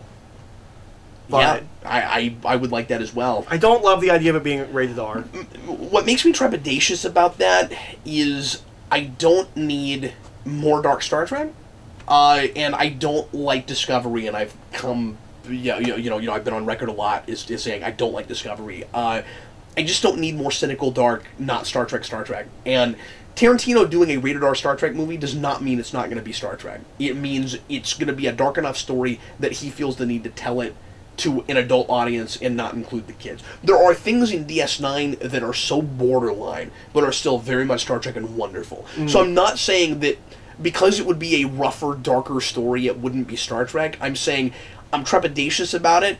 I wouldn't be as worried about it if we didn't have Discovery on right now, I guess is what I'm saying. It feels like a trend before it's an idea. Much like what but I don't know what he's pitching. I don't know why. Much like what we say often with the direct-to-DVD DC films. If most of them have no business. I want it to earn being an R-rated movie, and I don't want to just earn it by like. Now we're violent and we say the F word a bunch and because so Quentin Tarantino came up with this story. Therefore, yeah, I don't want Star Trek with Quentin Tarantino dialogue. And I don't need Star Trek with Quentin Tarantino's heightened sensibilities. It also will most likely be nonlinear because Quentin Tarantino loves that. That's okay. We have no problem with that. Okay, just telling you. I mean that's fine. And Star Trek's not like Star Wars where there's like a way you tell those stories. Yeah, no, absolutely. You know, and there are episodes that are a little nonlinear. I believe I've seen. It's time to do something really different if you're going to make more Star Trek movies, and by different I don't mean crazy for the sake of crazy, or counterintuitive. I mean, let's have another one. Let's have one that's actually a science fiction film, and not about another crazy bad guy who wants to kill everything for revenge. And I don't feel like Quentin Tarantino is going to come in and pitch revenge. I think he's going to do something different. Yeah. That's what I hope. Yeah, me too. I'm weird on this news. This is not a good thing or a bad thing. This is just interesting. So we'll see what happens with it. If it's good, he will be the second person in a row where like that guy doesn't get Star Trek. Why does he want to do a Star Trek thing? And then like it would be the second one in a row where we're like, oh, maybe he does. So weird things to put together that I never thought I would say. Ryan Reynolds as Detective Pikachu. All right. Do you know about the Detective Pikachu? I've said it. I knew it was a movie. I knew it was what the Pikachu movie was going to be. I don't know about Detective Pikachu. So we found that out when Max Lance left. He's like, yeah, I was working on a Pokemon movie. I left when they decided it should be Detective Pikachu. Detective Pikachu is a sub franchise of the Pokemon games, but as far as I can tell, only in Japan. Was this something you didn't know about? Not until they announced. Not until Max Landis said they were doing Detective Pikachu. I'm like, what the heck is Detective Pikachu? Apparently, it's a sub franchise that's only in Japan. And I think he has a problem-solving games or something. I think it's like an RPG, not like a fighting RPG, but like an exploring, more like Zelda RPG. Then well, I guess that's not. It's an adventure game. I think it's like a yeah. So this would be an animated thing where he would just be voicing, right? I believe it's live action. No, I'm pretty sure it's live action. What? You know, the live action Pokemon movie we've all been waiting for, Detective Pikachu. Color me curious? I don't care. Okay. If you're not going to make the Pokemon movie I want, don't make a Pokemon movie. It sounds potentially hilarious, though, and I mean, I've been liking the cut of Ryan Reynolds' jib lately. Sure, I'm sure. I'm willing to give that a shot. I hope he turns in like a real performance, like Rocket Raccoon, where like I can't tell it's that guy. Like I hope it's real. It's gonna be great when I go to my kids and I'm like, you guys can't watch Deadpool, but you can see Ryan Reynolds in Detective. I also hope it better be a kids thing. It better be okay for kids to see. Okay, I hope it's either. That's not a given for anything anymore. I hope it's. When I had this question with Power Rangers, it's not a given for anything anymore. He is a detective. Anymore. It could be a murder mystery. It could be like really SVU. Violent murder mystery. Yeah. There could be sex crimes. We don't know. I hope it is either. It's like Rocket, where like he does a real genuine performance, or it's like Groot, where all he says is Pikachu. Oh my God! Could you imagine Ryan Reynolds just Pikachu, like Pika? Going, yeah, but he should sound really indifferent and sarcastic. Pikachu, Pikachu. Anyway, So, I don't know. It's also nice to see that Ryan Reynolds might have other Fascinating. things to do other than be Deadpool. Yeah. Because I still want to see Hitman's Bodyguard, but like I don't think anybody saw that movie. Like, people go see it's the first live-action Pokemon movie ever. Like, people go see it. So, we talked about this last time, but now it's actually official, and it's still crazy that it's been this long since we did an omnibus, but not that long at all. Disney is officially buying Marvel, for sure. Fox. They already did that. That was a while back. Big news, everyone! Disney's buying Marvel! Yeah. And I know it's going to sound crazy, but I've seen the future, and Lucasfilm is next, you guys. Now they're buying Fox. It says Marvel. That's great. And they're promising that Deadpool will remain rated R. Yep. Okay. That's the news there. But there's other news. Okay, I didn't source this, but this is what Adam told us. That they may not be buying Fox. Because they are now being investigated for antitrust. I mean, I think they'll win that. We'll see. But if they do, this will be the last time they can just wholesale buy a company at this big. Probably so, yeah. But that's a good point. I forgot all about that. They are being investigated for if this makes them a monopoly buying Fox. So we'll see. And you had that question. You kind of called this because you were like, "How are they not a monopoly at this point?" And the reason they're being investigated is because Fox is one of the 5. And once they take that, there are very few other studios that are also making major blockbusters. Like, they have the big movies completely cornered. James Bond, maybe? Like, yeah. Universal and Sony keep trying, but they're failing at it. But at the same time, like, it's interesting because this is not a hostile takeover or anything. Fox wanted to get out of the movie-making business. They were looking for someone to buy them. They don't want to do this anymore. And nobody else, I would think, would be big enough to do it. To buy them, yeah. If, like, I'm with you. Disney is too big, and Disney has the potential to get way too big, and that can be really scary. And I like a lot of things they're doing. I didn't like Star Wars, but I like a lot of things they're doing. Yeah, but they're fine with Marvel. But yeah, for the most part. Yeah. But they're anybody getting that much power, it's a little shaky. It's a little scary. But at the same time, what if you've been in a business for a bazillion years and you want to get out of that business? Like, how do you do that if you're that big but no one else is big enough to buy you? Yeah. And that's why I think Disney will win it. And I think that's the grounds they'll win it on. It's like, but they don't even want to do this anymore. What do we do? But at least that's what I've heard. But we don't know. If that's but we don't know who the other bidders were, because there were other bidders. Yeah. Okay. Yeah. Okay. That's fair. That's fair. The other thing to know, you guys are too big, but like these other companies, it's got to be a lesser price, but someone else can buy them. Yeah. The other thing to note is that they're saying it's going to take about 6 months to do all the paperwork. So none of this will be official for 6 months. And all of the movies that are supposed to be coming out are still coming out. And I think even the ones in development. And this could, if they're being investigated, it could be delayed too. Yeah, that may push it back a little bit further. Because I am hearing some people say well, by next year you're going to have certain things that they own already in Marvel movies. That's not possible. I do hope that by next year we start making some worth reading X-Men comics and make a Fantastic Four ongoing. And I think that could happen. If and stop using the Inhumans. If they're either not worried about the investigation thing or that gets panned out pretty soon, Marvel's going to have no reason at all to shy away anymore from Fantastic Four or X-Men, and they can start making merchandise again. And thank God. More of it, and actually they'll release a patch for Marvel vs. Capcom Infinite. By the way, here's the 12 X-Men characters you're missing. Yeah, bring Galactus back. Berserker Barrage.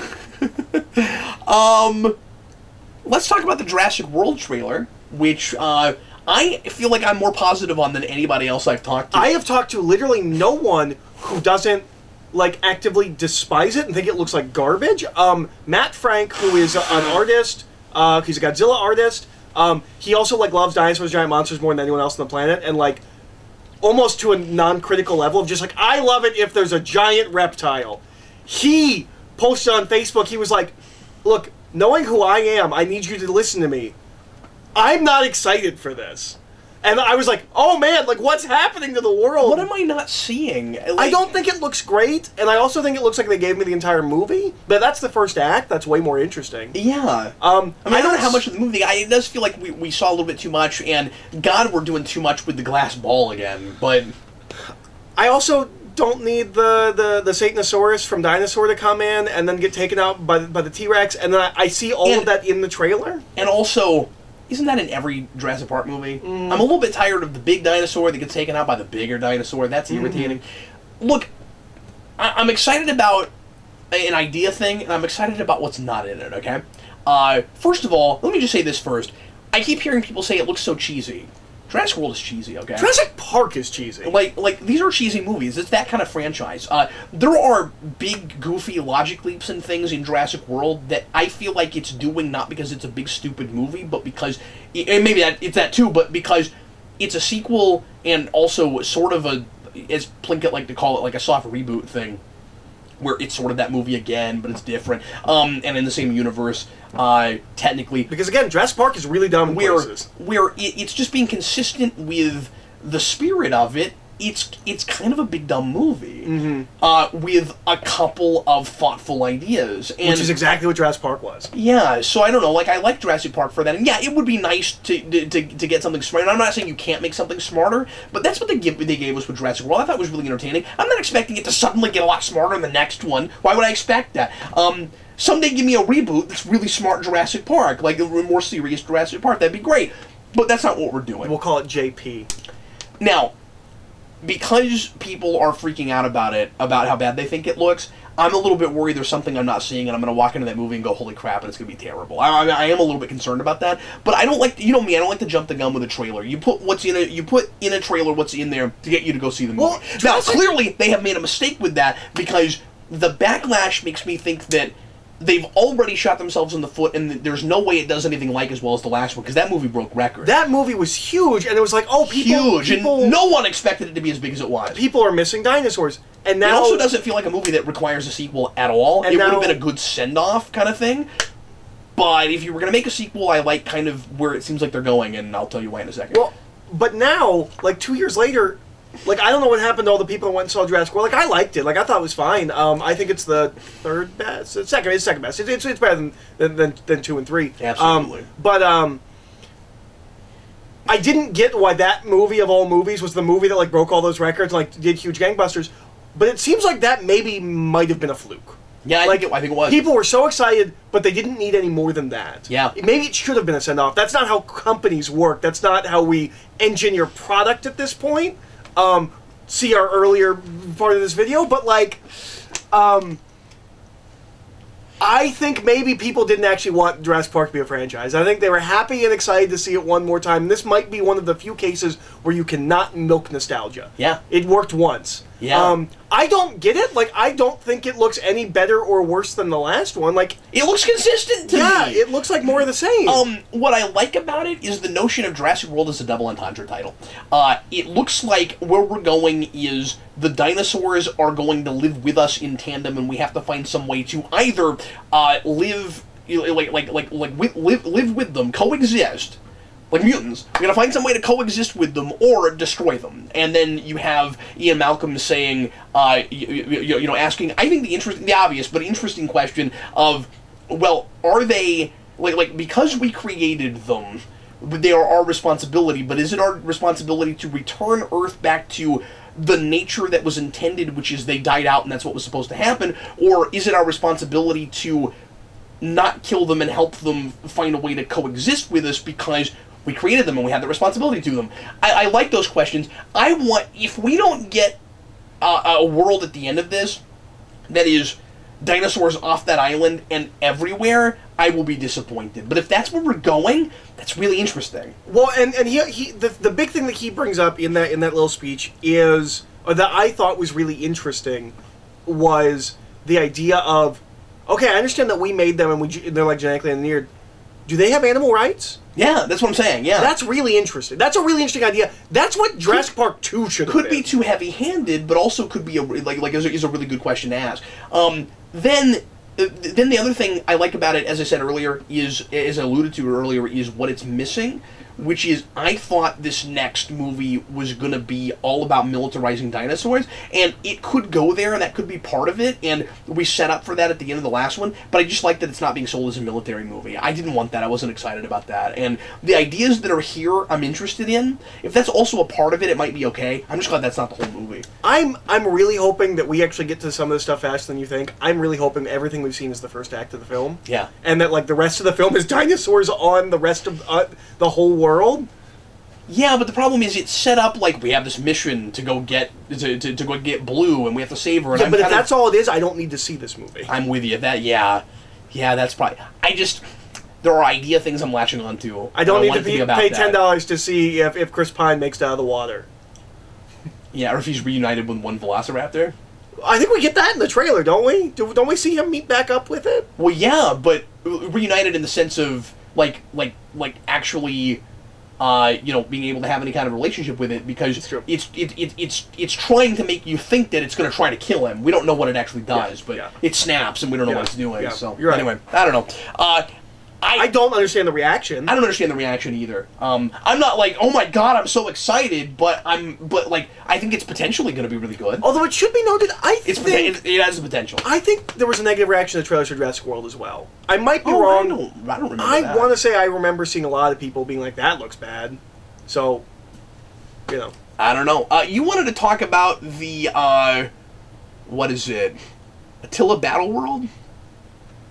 What is that thing called? Alita Battling. Yeah, I don't even know what that's called. Yeah, what is that movie? I saw a trailer, I don't know what I was looking at. What is that?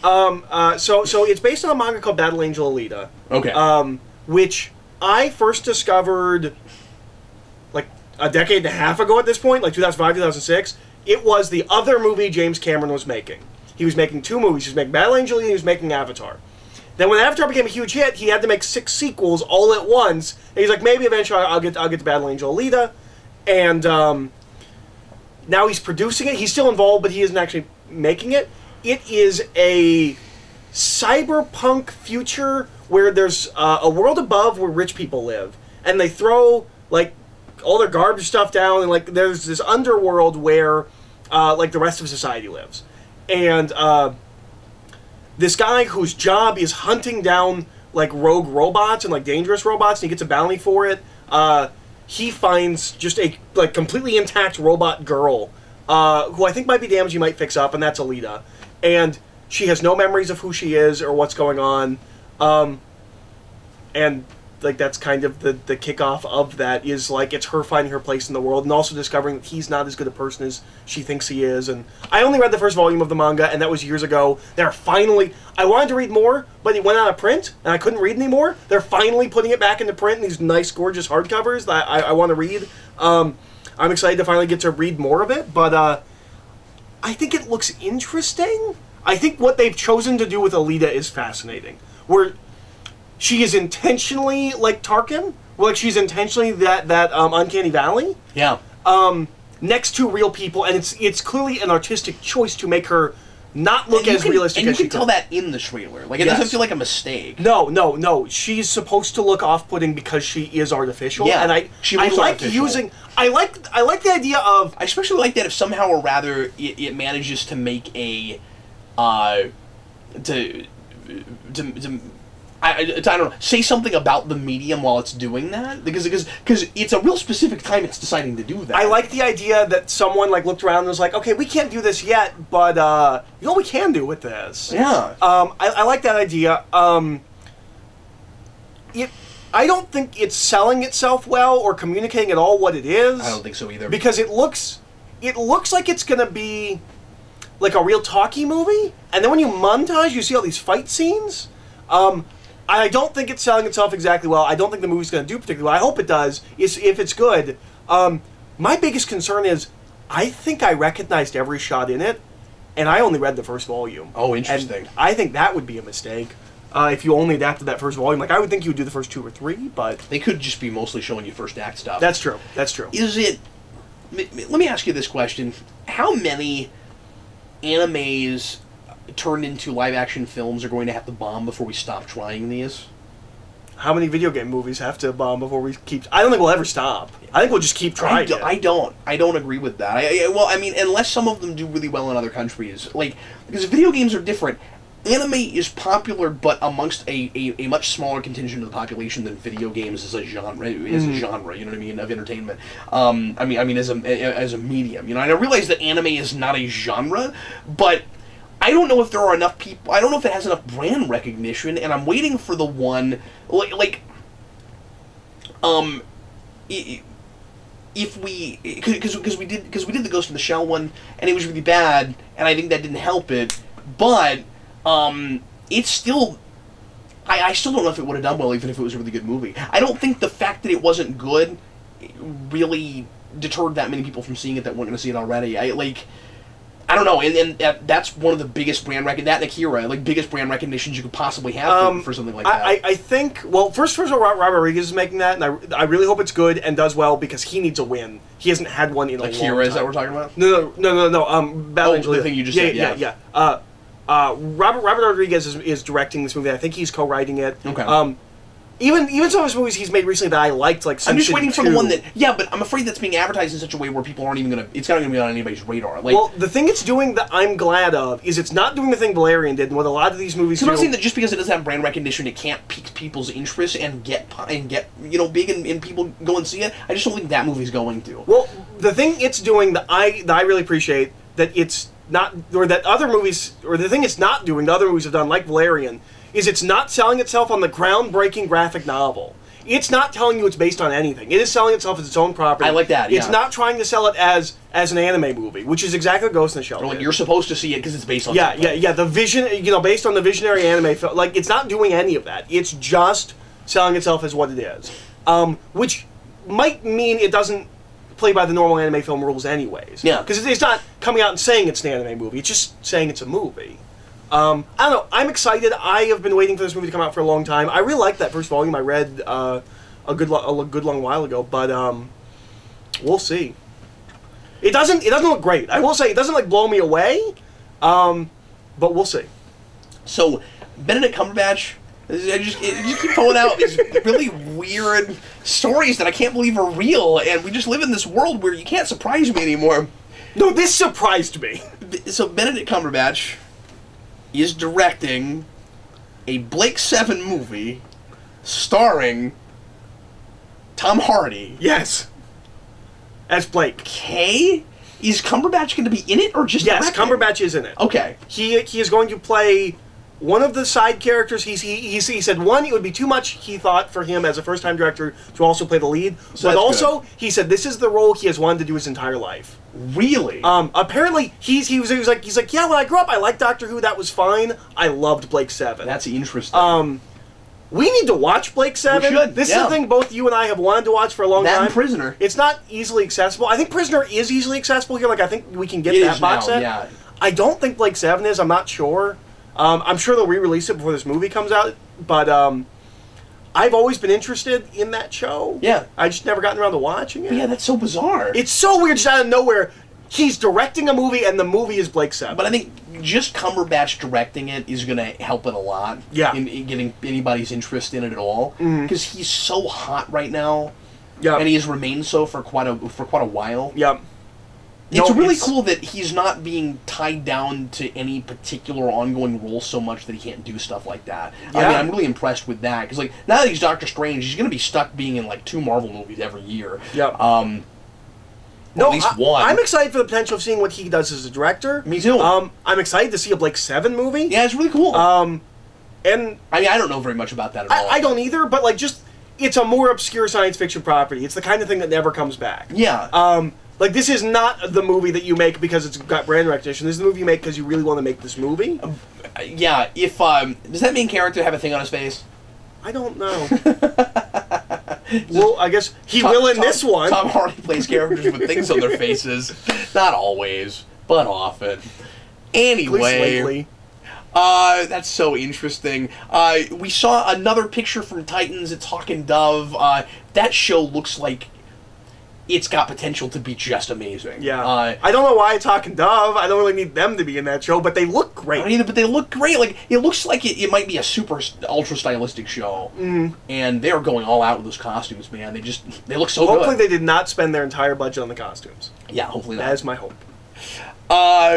There is this. You sent me this article. I'm very interested in this. There's this new Apple series because everybody's got to get themselves in the streaming thing. Announced from Ron Moore of all people about what the world would look like if space travel, if the space race never ended. Yeah. If we'd kept going. So I mean, that's really cool. Like an alternate present day that is more futuristic because of that. I'm sure is where we're going. That sounds so cool. It sounds so cool. We still haven't watched. I've been waiting to see something else from Moore. Well, he did the Philip K. Dick show. Yeah, we need to see that. We still need to watch that, but that's him adapting. Yeah. This sounds like him. Well, that's what I mean. I've been waiting for more original material from Ron Moore. This is the first thing since Battlestar where it sounds like we might get like a real like Ron Moore show. Yeah. Kind of a thing. And that was adapting too, but that's different. Yeah, no, it was a complete reimagining. I'm really excited to see what this looks like. I don't want to buy another streaming service. I'll wait for DVD. I'm not that excited. Yeah, I'm done with that. Like 3 is my limit, man.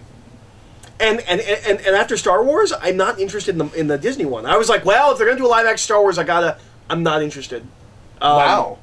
I mean, unless whatever that you're gonna see a trailer and you're gonna go, okay, fine, I'll try it. Unless whatever that live action Marvel show is something I have to see. Yeah. I was considering legitimately paying for the Disney one. I no longer have that.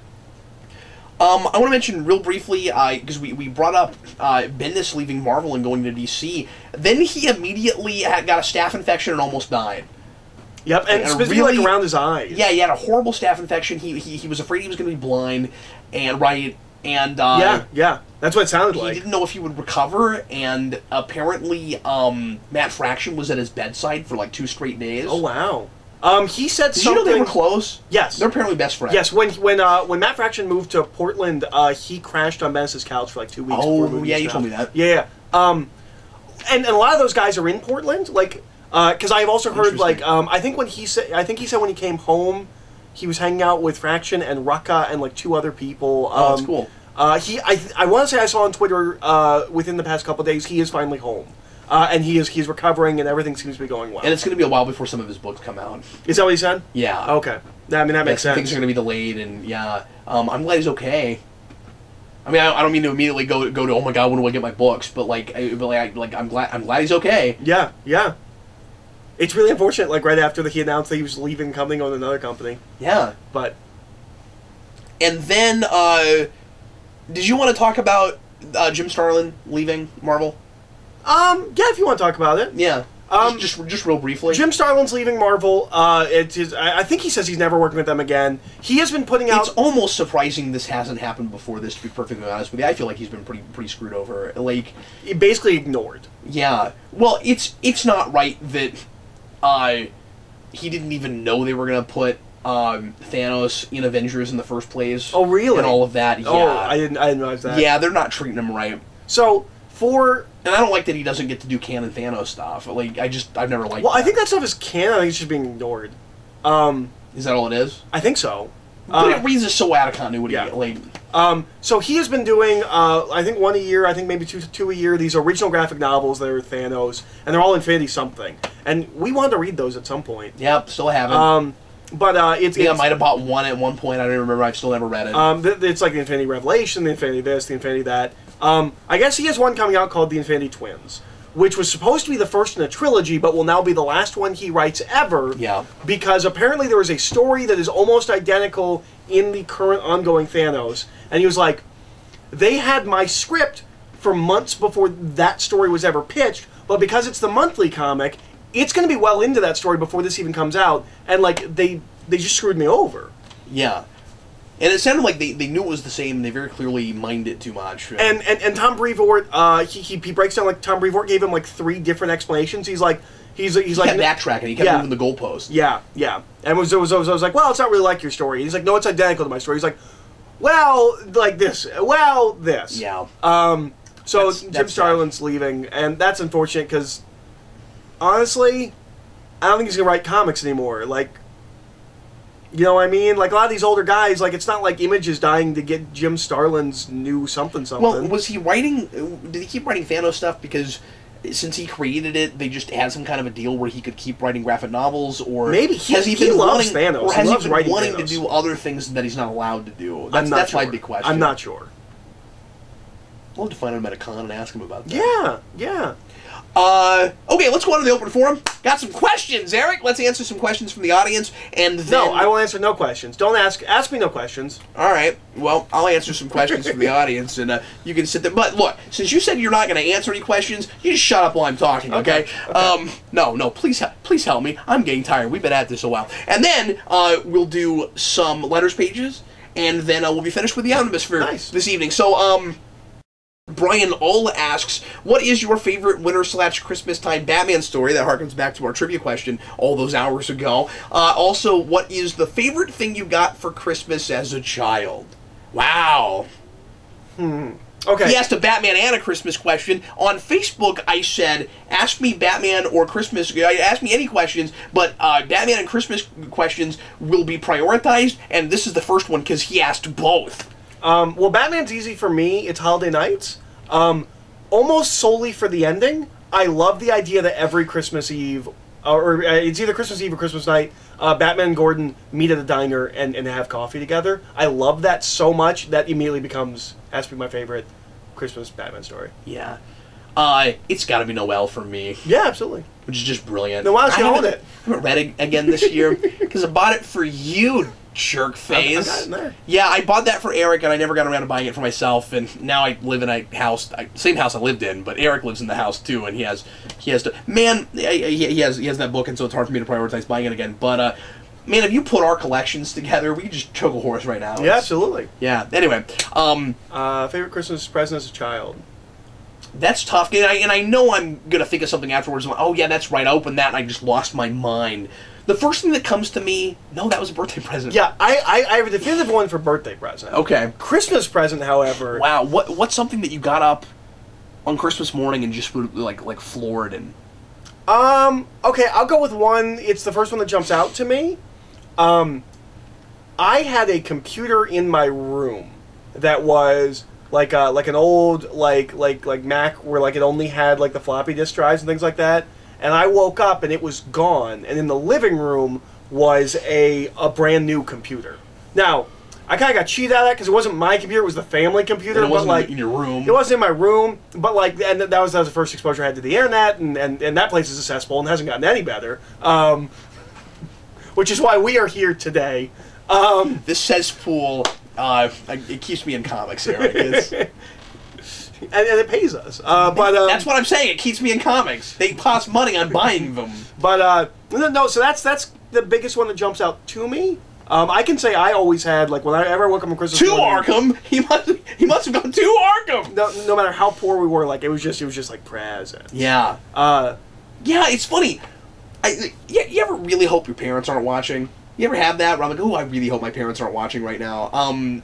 Because I can't. I'm blanking. Like, I'm remembering getting up in the morning and seeing the wrapped presents before I'm remembering anything I unwrap. You know what I mean? I think that tells us something about Christmas. It's really interesting. I mean, I don't have like the Red Ryder BB gun. Like, I don't have that thing that I just always wanted and I finally got. I don't mean to say I got lots of great presents. My parents didn't give me great things, but it seems like the things I remember most are things that, from my childhood, are things that like I bought myself with my own money. I think just because I wanted them so much, and it was an accomplishment. It was an achievement. You know what I mean? Like a lot of my most nostalgic things are things I know I went out and got myself. You know, my Sega Saturn and things like that. Mm-hmm. Wow. I mean, I remember, I remember the animated series Batman Batcave. That's definitely one. Well, that's cool. Things like that. But yeah. Favorite thing. Oh, you know what? I don't know if this would be like my favorite. My dad got me when I was in junior high or just before that. And my dad first got on eBay right as eBay started. It was a real novelty to be able to buy things like signatures and things, and he started doing some of that. And I got that's where I got my Stan Lee autograph. He bought that on eBay, and there's some things like that I like unwrap. My Smallville cast autograph that's in the Death of Superman bathroom. I got that cool. way. That was something I unwrapped on Christmas morning. Some of my cooler pieces like that are things I got from my dad on Christmas. I got some really cool toys that I then did not take care of. I got the big Optimus from Beast Wars, like the Optimus was like his final thing. Didn't take care of that. Lost all the pieces. I had a full Voltron Didn't take care of that. Lost Oh, all the those pieces. Ninja Turtles Party Wagon. And I did take care of that, but... I mean, I'm not saying like I net. Well, I mean, you took back. No, I'm just thinking. I remember I did open that Christmas. Yeah. Morning. Some things are starting to come to me, but I feel like there's got to be a couple. Like I know there were a couple of huge things where I was like, I was so hoping for that, and I got it, that just aren't coming to me at all. I don't know. Yeah, I have a lot of birthday ones, or I at least have a couple birthday ones. I cannot come up with a solid. I think part of it is you get so many. Like, it's hard for me to have like a definitive like this was just this is the thing I want. I got it. Like I got lots of things that I wanted. And you're a kid. You're dumb. You don't know what you want. You change what you want every 6 seconds. Eric, next question comes from Malik Myers. Once again, Malik, thanks so much for this. Malik asked this question about Buffy. He says, whenever I recommend shows, I often get the blanket statement of, I tried, I just couldn't get into it. And while I'm definitely a fan of Buffy, I certainly wouldn't be if I stopped watching based on how I felt about the first few episodes. I wasn't instantly impressed. He says he didn't like season 1 at all, but he got into it in season 2. So he says, I have 2 questions for you guys. How long did it take you to get into Buffy, and how many episodes do you give a show in general before you decide it is or isn't worth your time? This is an excellent question. Yeah. You had this with TNG for the longest time. Yeah. This is what kept you from getting into Star Trek. I started from the beginning. And that's not the way to watch that show. It's not the way to get into that show. Yeah. So how long did it take you to get into Buffy? Now, you know my answer. I had to watch all of Angel first. Well, and I have a real long, convoluted story, which I think I've told you before. Yeah. I don't know if you told the camera, but you definitely told me. So I also start with Angel. And then I'm reading an issue of Wizard Magazine that's talking about Seth Green, and Seth Green, and for some reason I really liked Seth Green at that moment.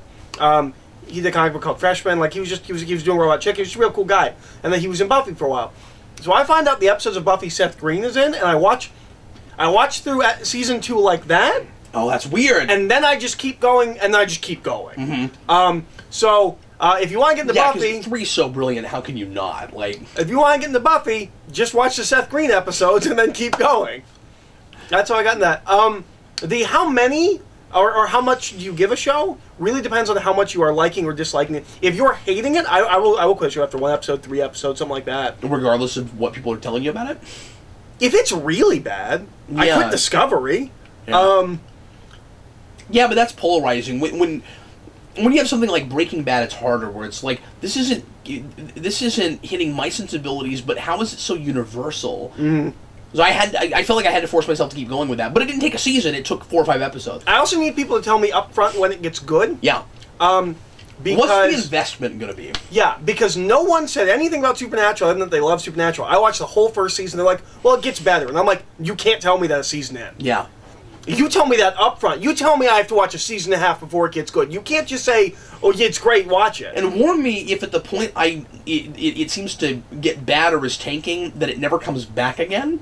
No one ever warns you of that. Yeah, I would love to be warned of that. That would be great. So, like all things, it is case by case. Case by case. Saqib, Tariq, but usually a season. I will give something into like season 2 because a lot of shows need a season to find it. Unless I'm just really bored. Like if it's not quite tickling my sensibilities, that's one thing. But I don't know if I just don't care at all. Like a lot of people are really liking The Gifted. I can't get into that show. I've heard nothing but like really bland.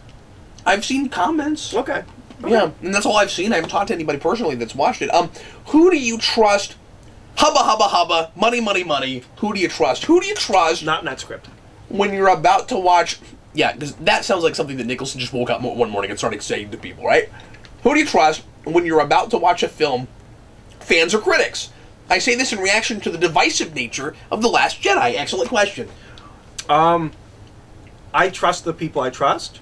So, if something has a very low score on Rotten Tomatoes, I will go, that's probably not very good. It won't stop me from seeing it. I saw Valerian and I love Valerian. I understand that sometimes I have opinions. I love the spirit. I have opinions that can run counter to I like the first Hitman movie. Yeah. Do you? Yeah, I do. Okay. What, I don't get one? No, you're stupid. I don't get one? This is what I will say about Star Wars Episode 9. I probably will not see it opening day, but if certain people that I trust tell me it is good, I will give it a try. That's really my... If there are a number of people in my life that I respect their opinion enough that if they say something's really bad or really good, and especially if it's unanimous across those people, that is my barometer. Yeah. It's weird because of what we do. I say that a lot, where there are just certain franchises that it kind of doesn't matter what it's going to be. I know I'm going to end up, and I'm going to end up seeing it because people. The problem is people, and it's a nice problem to have. Friends and viewers too curious about my opinion. Thank you. I cannot tell you how much I appreciate the fact that anybody cares about what I do, especially about what I say, especially for 8 years to the point where I'm able to kind of make this what I do. But if it's something that I'm on the fence about or I don't really need to review, if somebody like you that I really know and trust goes and sees it and says, yeah, don't bother with that, it's garbage, I imagine, at the very least, I'll wait till video. If it was something like I was really looking forward to, but the big 1-2 punch is that and 16% on Rotten Tomatoes, 32% on Rotten Tomatoes. That's not always a barometer that I feel like I could trust. If it's low enough, much of the time, it's gonna be pretty bad. But occasionally you get weird things in both ends, positive or negative, where you don't know what people were talking about. You know, occasionally that happens. A movie, or for example, a movie that I'm intending to see but haven't gotten around to yet. But I will say, I don't read and watch a lot of reviews. I sometimes I tend to go to the Wikipedia page and get the general consensus. Yeah, because it will have excerpts. It's not just 8%. You know what? I do that for horror films and almost nothing else. Because when I see a horror premise, I think it's because I'm not a big horror guy. When I see a horror premise, it's really interesting. So most of those are really bad. I don't want to waste my time. That method works only for movies. Do not use it for TV shows. Wikipedia never updates the public consensus on TV shows. Yeah. It still says, I think the Orville is hated and Discovery is loved. That's really funny. I don't know how much that is true, but it's still the same things it said after the pilot episode. That's very like, they don't update it. But, no, a film I can use as an example that I didn't know that. That's really funny. That I'm intending to see, but haven't yet gotten to, but I do intend to see, that critics did not like, is Tomorrowland, because both you and Matt really like that movie. Yep. And I respect both of your opinions. I stand by it. And I've got 2 people telling me that it's good. I will try We're going to do a He Maybe Watch. I've not done that yet, so sure. you don't even have a choice in that. Sure. I am going to make you watch that. No, and I want to, because people have said... That's good, because it's going to happen. It's very strange how many movies at this point are now getting 90-somethings on Rotten Tomatoes. Yeah. More and more, it feels like things are all or nothing. Yeah. And that's a little scary. The fact that Star Wars has got what it's got and it has the problems it has, whether you like it or not, the problems it has is very strange to me. I'm with you there. I can at least give Thor Ragnarok a sensibilities thing, just not my sense of humor. That was a good question. Jeffrey Patron, what is your go-to run for Batman? For me, it's still Morrison. Is yours Morrison or has it changed? No, my go-to for my favorite or like what I would give someone. Because go-to for me is Morrison. I think for you, just, if you feel like reading Batman and like you don't have anything else you're doing right now, like what are you just sitting down and read? Probably Morrison's. Well, I don't know if that's why I just sit down and read. I always trying to read more Batman, but Morrison's is my favorite. Yeah. Specifically his Batman stuff. I would assume that means like more rereadable. You know what I mean? Like yeah. The one you just go back to all the time. Batman Son through R.I.P. of that is my favorite stuff, but his whole run is I think the best run on Batman that's ever been. But I like lots of Batman. I don't think I have one. It's weird.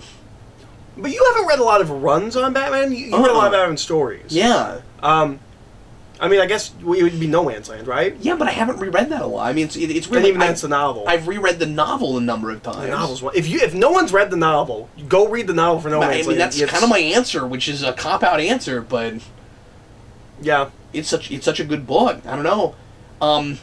But you got to remember that I've always been... I for the longest time was a comic collector before I was as much of a reader. And my Batman fandom had a lot to do with other media before it did comics. And obviously I buy and collect a lot of Batman now. But I just don't have like a go-to run in that I've not gone back and reread a lot of stuff like over and over again. There's a couple of like shorter series and graphic novels and things I've reread. But... Rodrigo Arouse, favorite Batman ally doesn't need to be costumed. Tim Drake. Yeah, who's just been thrown under the bus. Yeah, absolutely. That is definitely one of mine. I also like Sandra Kane a lot. Yeah. And I like Dick Grayson when he shows up, but I kind of wish he would stay away more than he does. Really? I don't think Nightwing should be part of the Bat family. The whole point of Nightwing is that he's grown up and doing his own thing. It shouldn't be part of the Bat family books. He shouldn't always be there. Also, the more I'm looking at Nightfall, and I think Nightfall probably will be my go-to when I'm finished with it. Let me say that. Yeah. But Nightfall, I can't say it now because I've never read all of it. But I'm going back. But I'm going through it now finally. And Asriel's growing on me a lot. And again, we don't do anything with him anymore. But like the original Jean Pavel, he's very interesting. He's dead. Well, I know, but we brought everybody else back. No, there's a whole thing like that's when you killed him, and like I guess out of respect they have kept him dead. Well, that's kind of nice of them, but yeah, it's just not a given with anything. Maybe it is with that, and I didn't know it. But anyway, give me 1 second. Okay, so I threw this in. This is not a question that was asked today, but as a comment. So I maybe should have saved this for Letters page. It's a moot point. We're going to go to the Letters page here in a minute for Omnibus, but it is kind of a Batman related question, or at least comment. I think it's interesting and amusing. We were talking about the adult Harley Quinn series, I think is where this came up. I can't remember. Okay. It was mentioned in an Omnibus, and he's saying that we were talking about how we think it's kind of weird that there's not a Batman animated show on. And he says, no, we don't need one.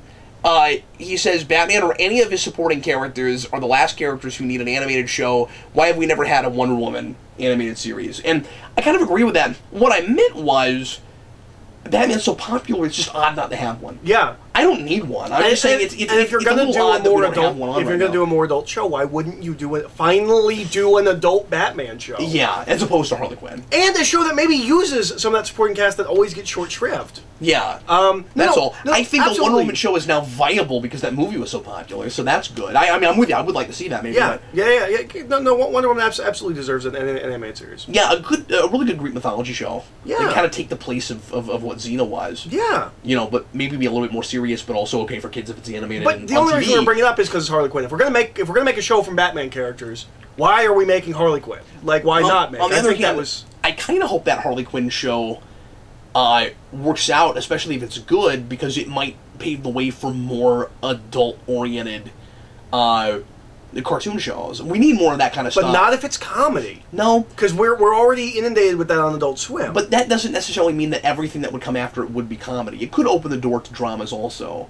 Okay. I'd like to think. Maybe not. It hasn't on Adult Swim. No, but a streaming service needs material. That's true.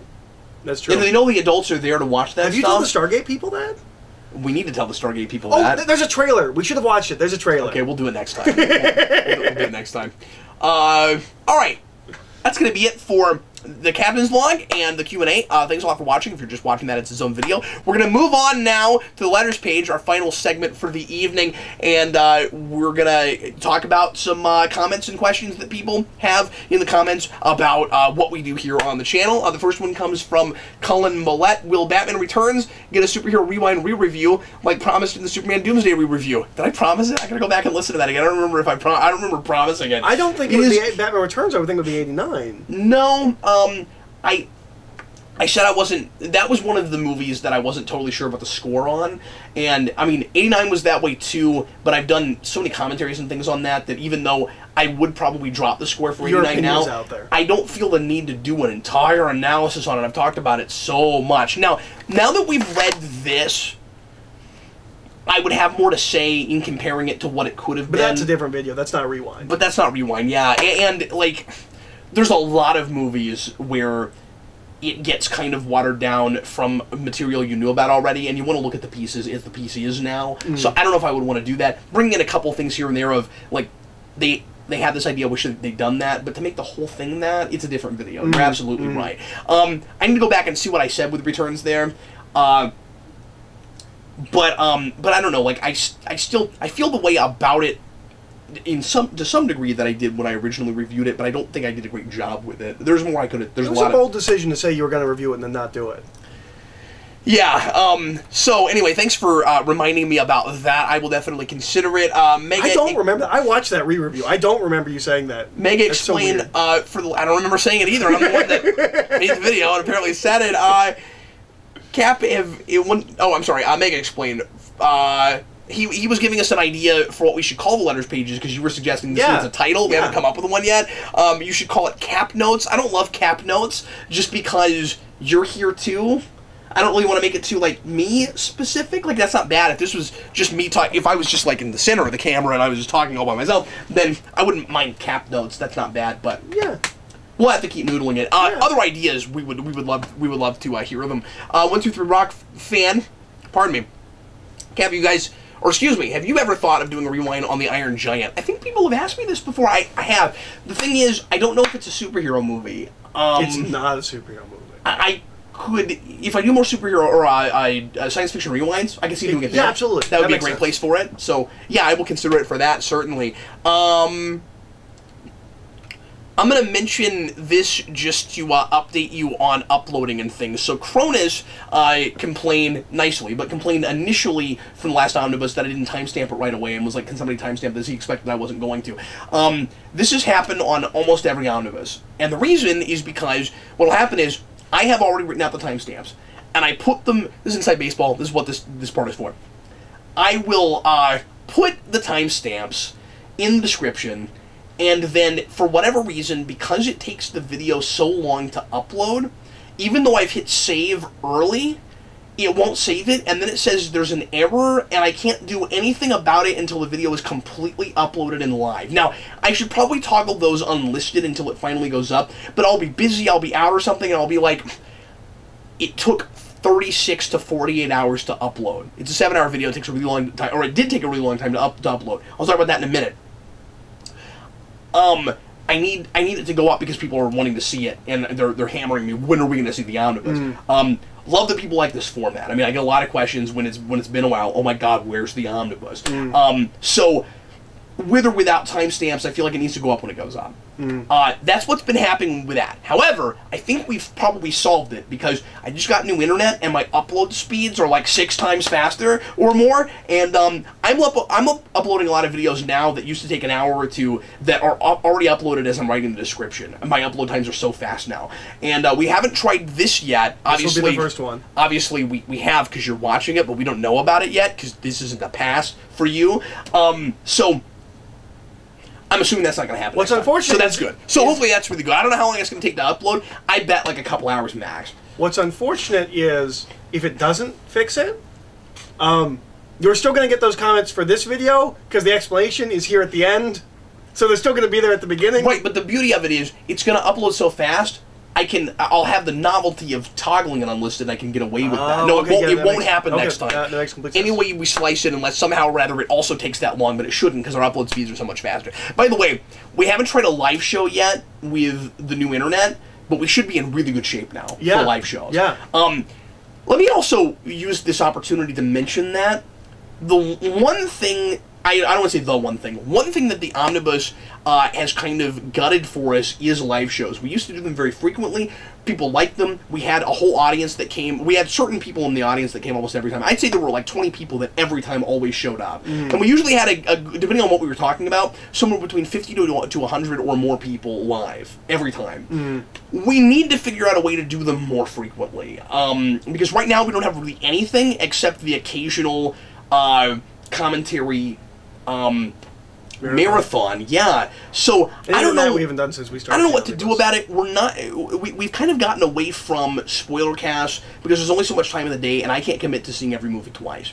Well, and because other people's schedules, like if there was a point to spoiler cast, it's bringing in some of the other people from the channel and hearing their thoughts, but sometimes that becomes problematic. Yeah, I mean, we've managed it every time up until recently, but just the way we're doing things now, it's making our lives a lot easier, and we can still get all this content out. I can't commit to. I've said this before. I just need more of my evenings. I can't commit to it. And I know people love those. I feel like we're splitting the middle pretty well on movies like Star Wars, doing a spoiler cast, even though it's basically in this, even though it's just the two of us. We'll start having guests more often, hopefully, as time goes on.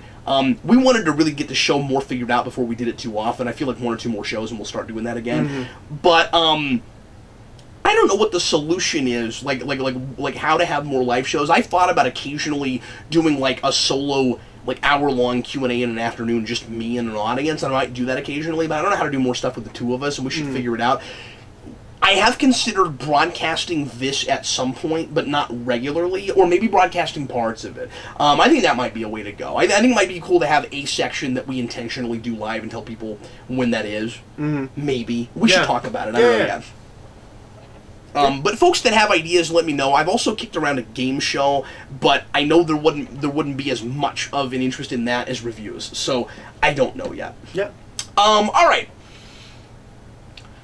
Game Station 3, what's going on with the Thor: The Dark World and Iron Man 3 reviews? Christmas is the answer to that. The next rewind, as I've said before, for Superhero Rewind is definitely going to be Iron Man 3. I have taken notes, I have watched the movie, I just have not had time to sit down and write about it yet. So ASAP, folks. I don't want to promise dates or anything. I was hoping to do it before Christmas, it just didn't happen. And I got, Eric will tell you, insanely sick last week. Yeah. I mean, got laid out. You guys didn't see videos for 6 days. I barely could even come down here and post something. I was that off, and I just didn't feel like doing anything. It's because of like dry air and stuff that really got to me. We had to put humidifiers upstairs, and I'm better. You can probably hear it just because, especially because we've been talking a long time. I'm still not 100%, but I'm a lot better. Finally, I've got the energy to do things again. Man, I had several days where I don't know how I saw Star Wars. You almost didn't. Yeah. So anyway, the answer to that is Christmas.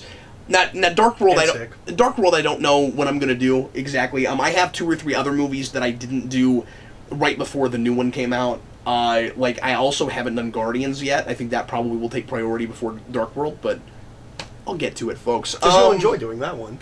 Well, that's not even why I'm saying that, but yes, that is true. That is a true statement you're saying. I thought this was an amusing comment. This was left on the video I posted of Brandon playing geeky music on violin, and I just posted this the other day. He says this is from a viewer called Nazi Fruit. Nazi Fruit. This channel's viewership has tanked since I stopped watching 40 years ago. And I think that's really funny.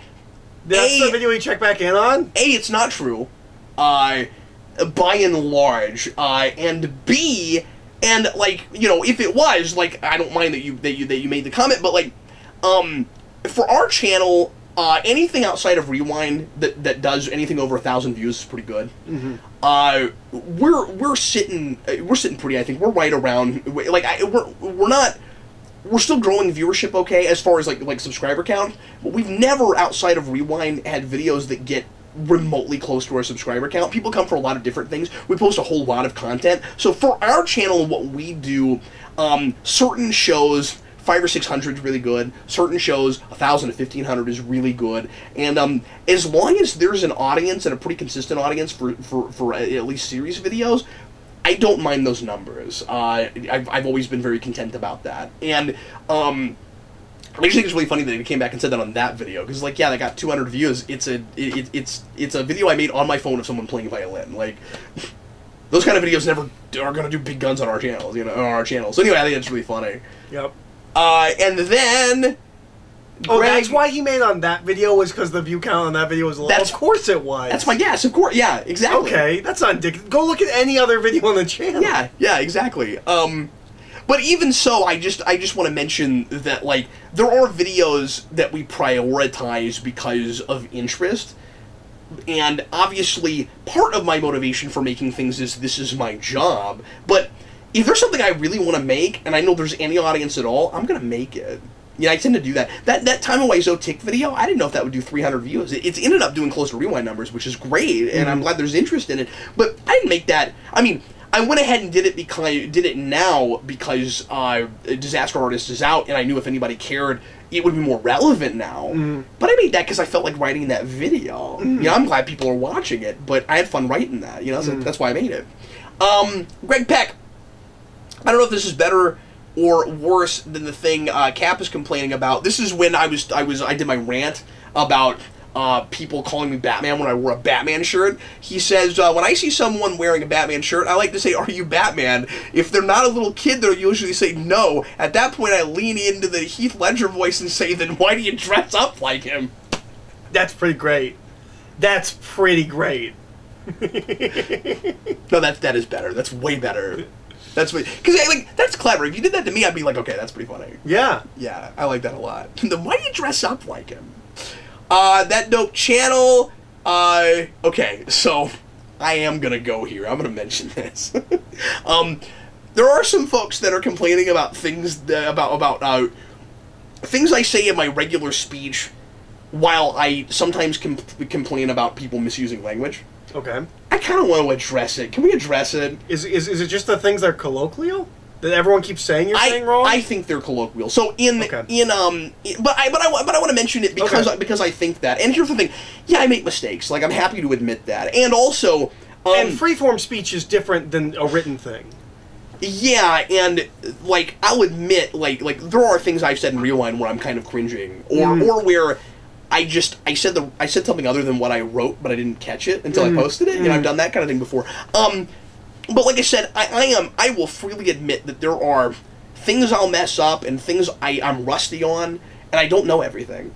I mean, English is a complicated language. I don't know everything. There are things there are mistakes I'll make, certainly. I'm not still in school. I don't read up on this stuff all the time, and you get rusty and out of practice, and you start developing bad habits when most of what you read is bad things written on the internet. So feel free to point out things you think I'm saying incorrectly. Does he say anything specifically? Yes, and I'll bring it up in a second. But I just want to mention that I'm not saying this to say everything I do is perfect and I'm not willing to change. These in particular, I question whether they're problems, and I want to know what you think about it. Is the big one there? Yeah, it is. Okay. That dope channel mentions, and he's a longtime viewer of ours, and I appreciate you, buddy. But I am going to mention your comment, and he's nice about it. But that dope channel brings up this on the last Count and Crypto Freaks video I made, where I did a language rant, and I complained about a pronoun issue. Someone who and I even mentioned in that I was like, this is minor, but it drives me crazy. Where it's someone who is speaking about a particular man but keeps saying there, and it just makes me cringe because English doesn't have a generic pronoun, but you also don't need it there because you're talking about a him. You can just say he. And there is plural, and that's really irritating. And that's just a rule. This is colloquial, I think. Tell me what you think about it. He says, gotta love a language rant from the guy who constantly says all of the sudden. Okay. That's one of the big ones. So, and I've had complaints about this before, and I am so... Maybe I mentioned this recently on the channel, I forget, or maybe I mentioned it on After Dark. I am so self-conscious about it, I avoid that one like the plague now as much as I can. And here's the thing, this is a thing that you told me people complained about. Yeah. And then, I've been on, since I have lived here, a year-long thing of... Looking for people saying it? Not looking for it, but hearing it. Greg Rucka says all of the sudden. Greg Rucka does? Greg Rucka's the only one that sticks out in my mind. Well, I'm in good company there. But I listen to lots of podcasts and stuff, and I will always tell you, or on commentary or something like that, where I'm like, hey, you know who else says all of the sudden? No, that is clearly some kind of regional thing. I don't say it, but I'm bringing this up to ask the question because I do think this is regional, and I want to make. I'm not trying to throw that dope channel under the bus because after, and I'll mention his next part of this, but after all of this, he says, jokes aside, great episode, Cap, loving this increased writing output. I mean, like, he's being really nice. Like, thanks for watching, and he might even be making fun of people complaining about it. He might be. I'm not sure. But you're getting thrown under the bus now. No, not at all. I'm asking about it because I'm not sure if it's a problem, and I'm trying to figure out if it really is a problem. That one particularly, I don't think is a problem because I have now that I'm listening, because I listen for it now. Like I hear it specifically now. This one I have said tonight at least a couple of times. Okay. And it's one that that like I know is a massive part of my speech somehow or rather. As opposed to somehow or other. I guess so. Yeah. That's not incorrect. I'm not sure I've heard anyone else say that, but I don't think it's incorrect. And that probably is, again, some kind of colloquial... I don't know where I got it, or if I've heard it a whole lot. It's a thing I've been saying for years, I think. I don't know, but I don't know that it's incredibly imprecise or anything. No, I think it's just alternative. Like at worst, it is a person-specific turn of phrase as opposed to just a general turn of phrase. That's, at worst, I would just think it's your own version of that. It's not incorrect. Because I guess when you use it with something, it's also something or other, not something or rather, right? Like, and that one actually somehow is weirder in my head. I don't know why, but yeah. I don't know if it's a thing I picked up in the South. I don't know what it is. Because that's the thing a lot of folks don't know about me is I do have some habits that come from the South because I'm originally from Arkansas. But I don't know if that's one of them. And a lot of turns of phrases like this, when people say them differently, a lot of times it is just a regional thing. And then Bushman responded with, my personal favorite is On Accident. I guess as opposed to what, by accident?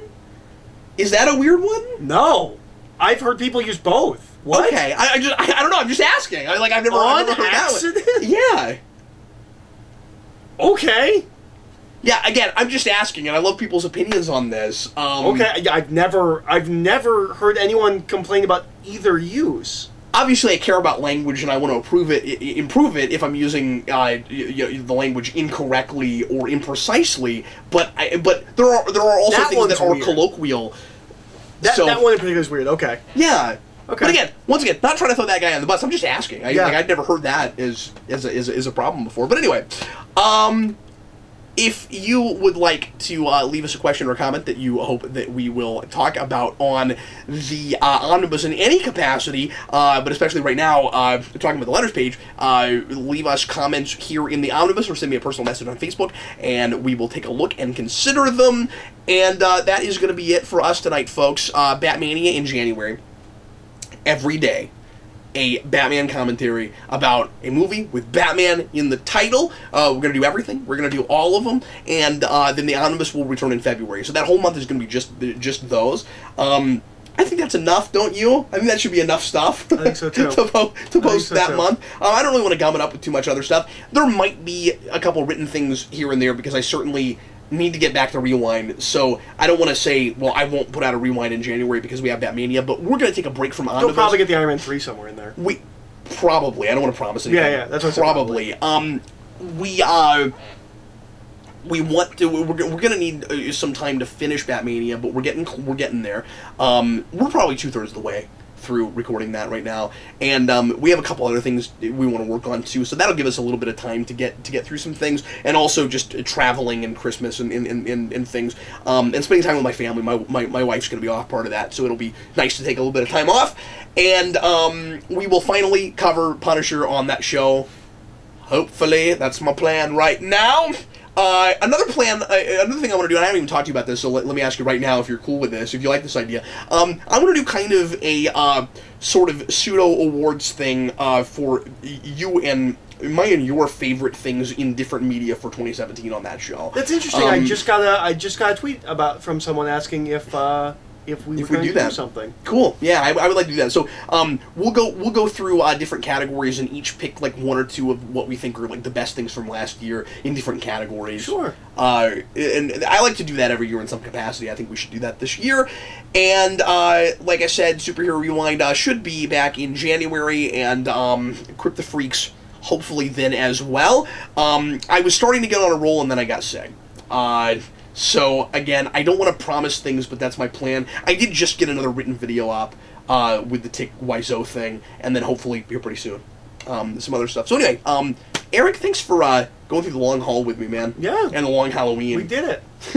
We did it! Thanks a lot for watching. You guys are great. We sure appreciate you. Leave your comments. We can't wait to see them. And remember, if you're making a movie set at Christmas, those still do perfectly well when released in June. They really do. You can make those. It's totally cool. Tune in next time, same bat time. Well, not really, but like in a month, sometime around like the middle of the week, and same Cap and Bat channel. I am Captain Logan. I'm Eric. Thanks, folks. We'll see you next time.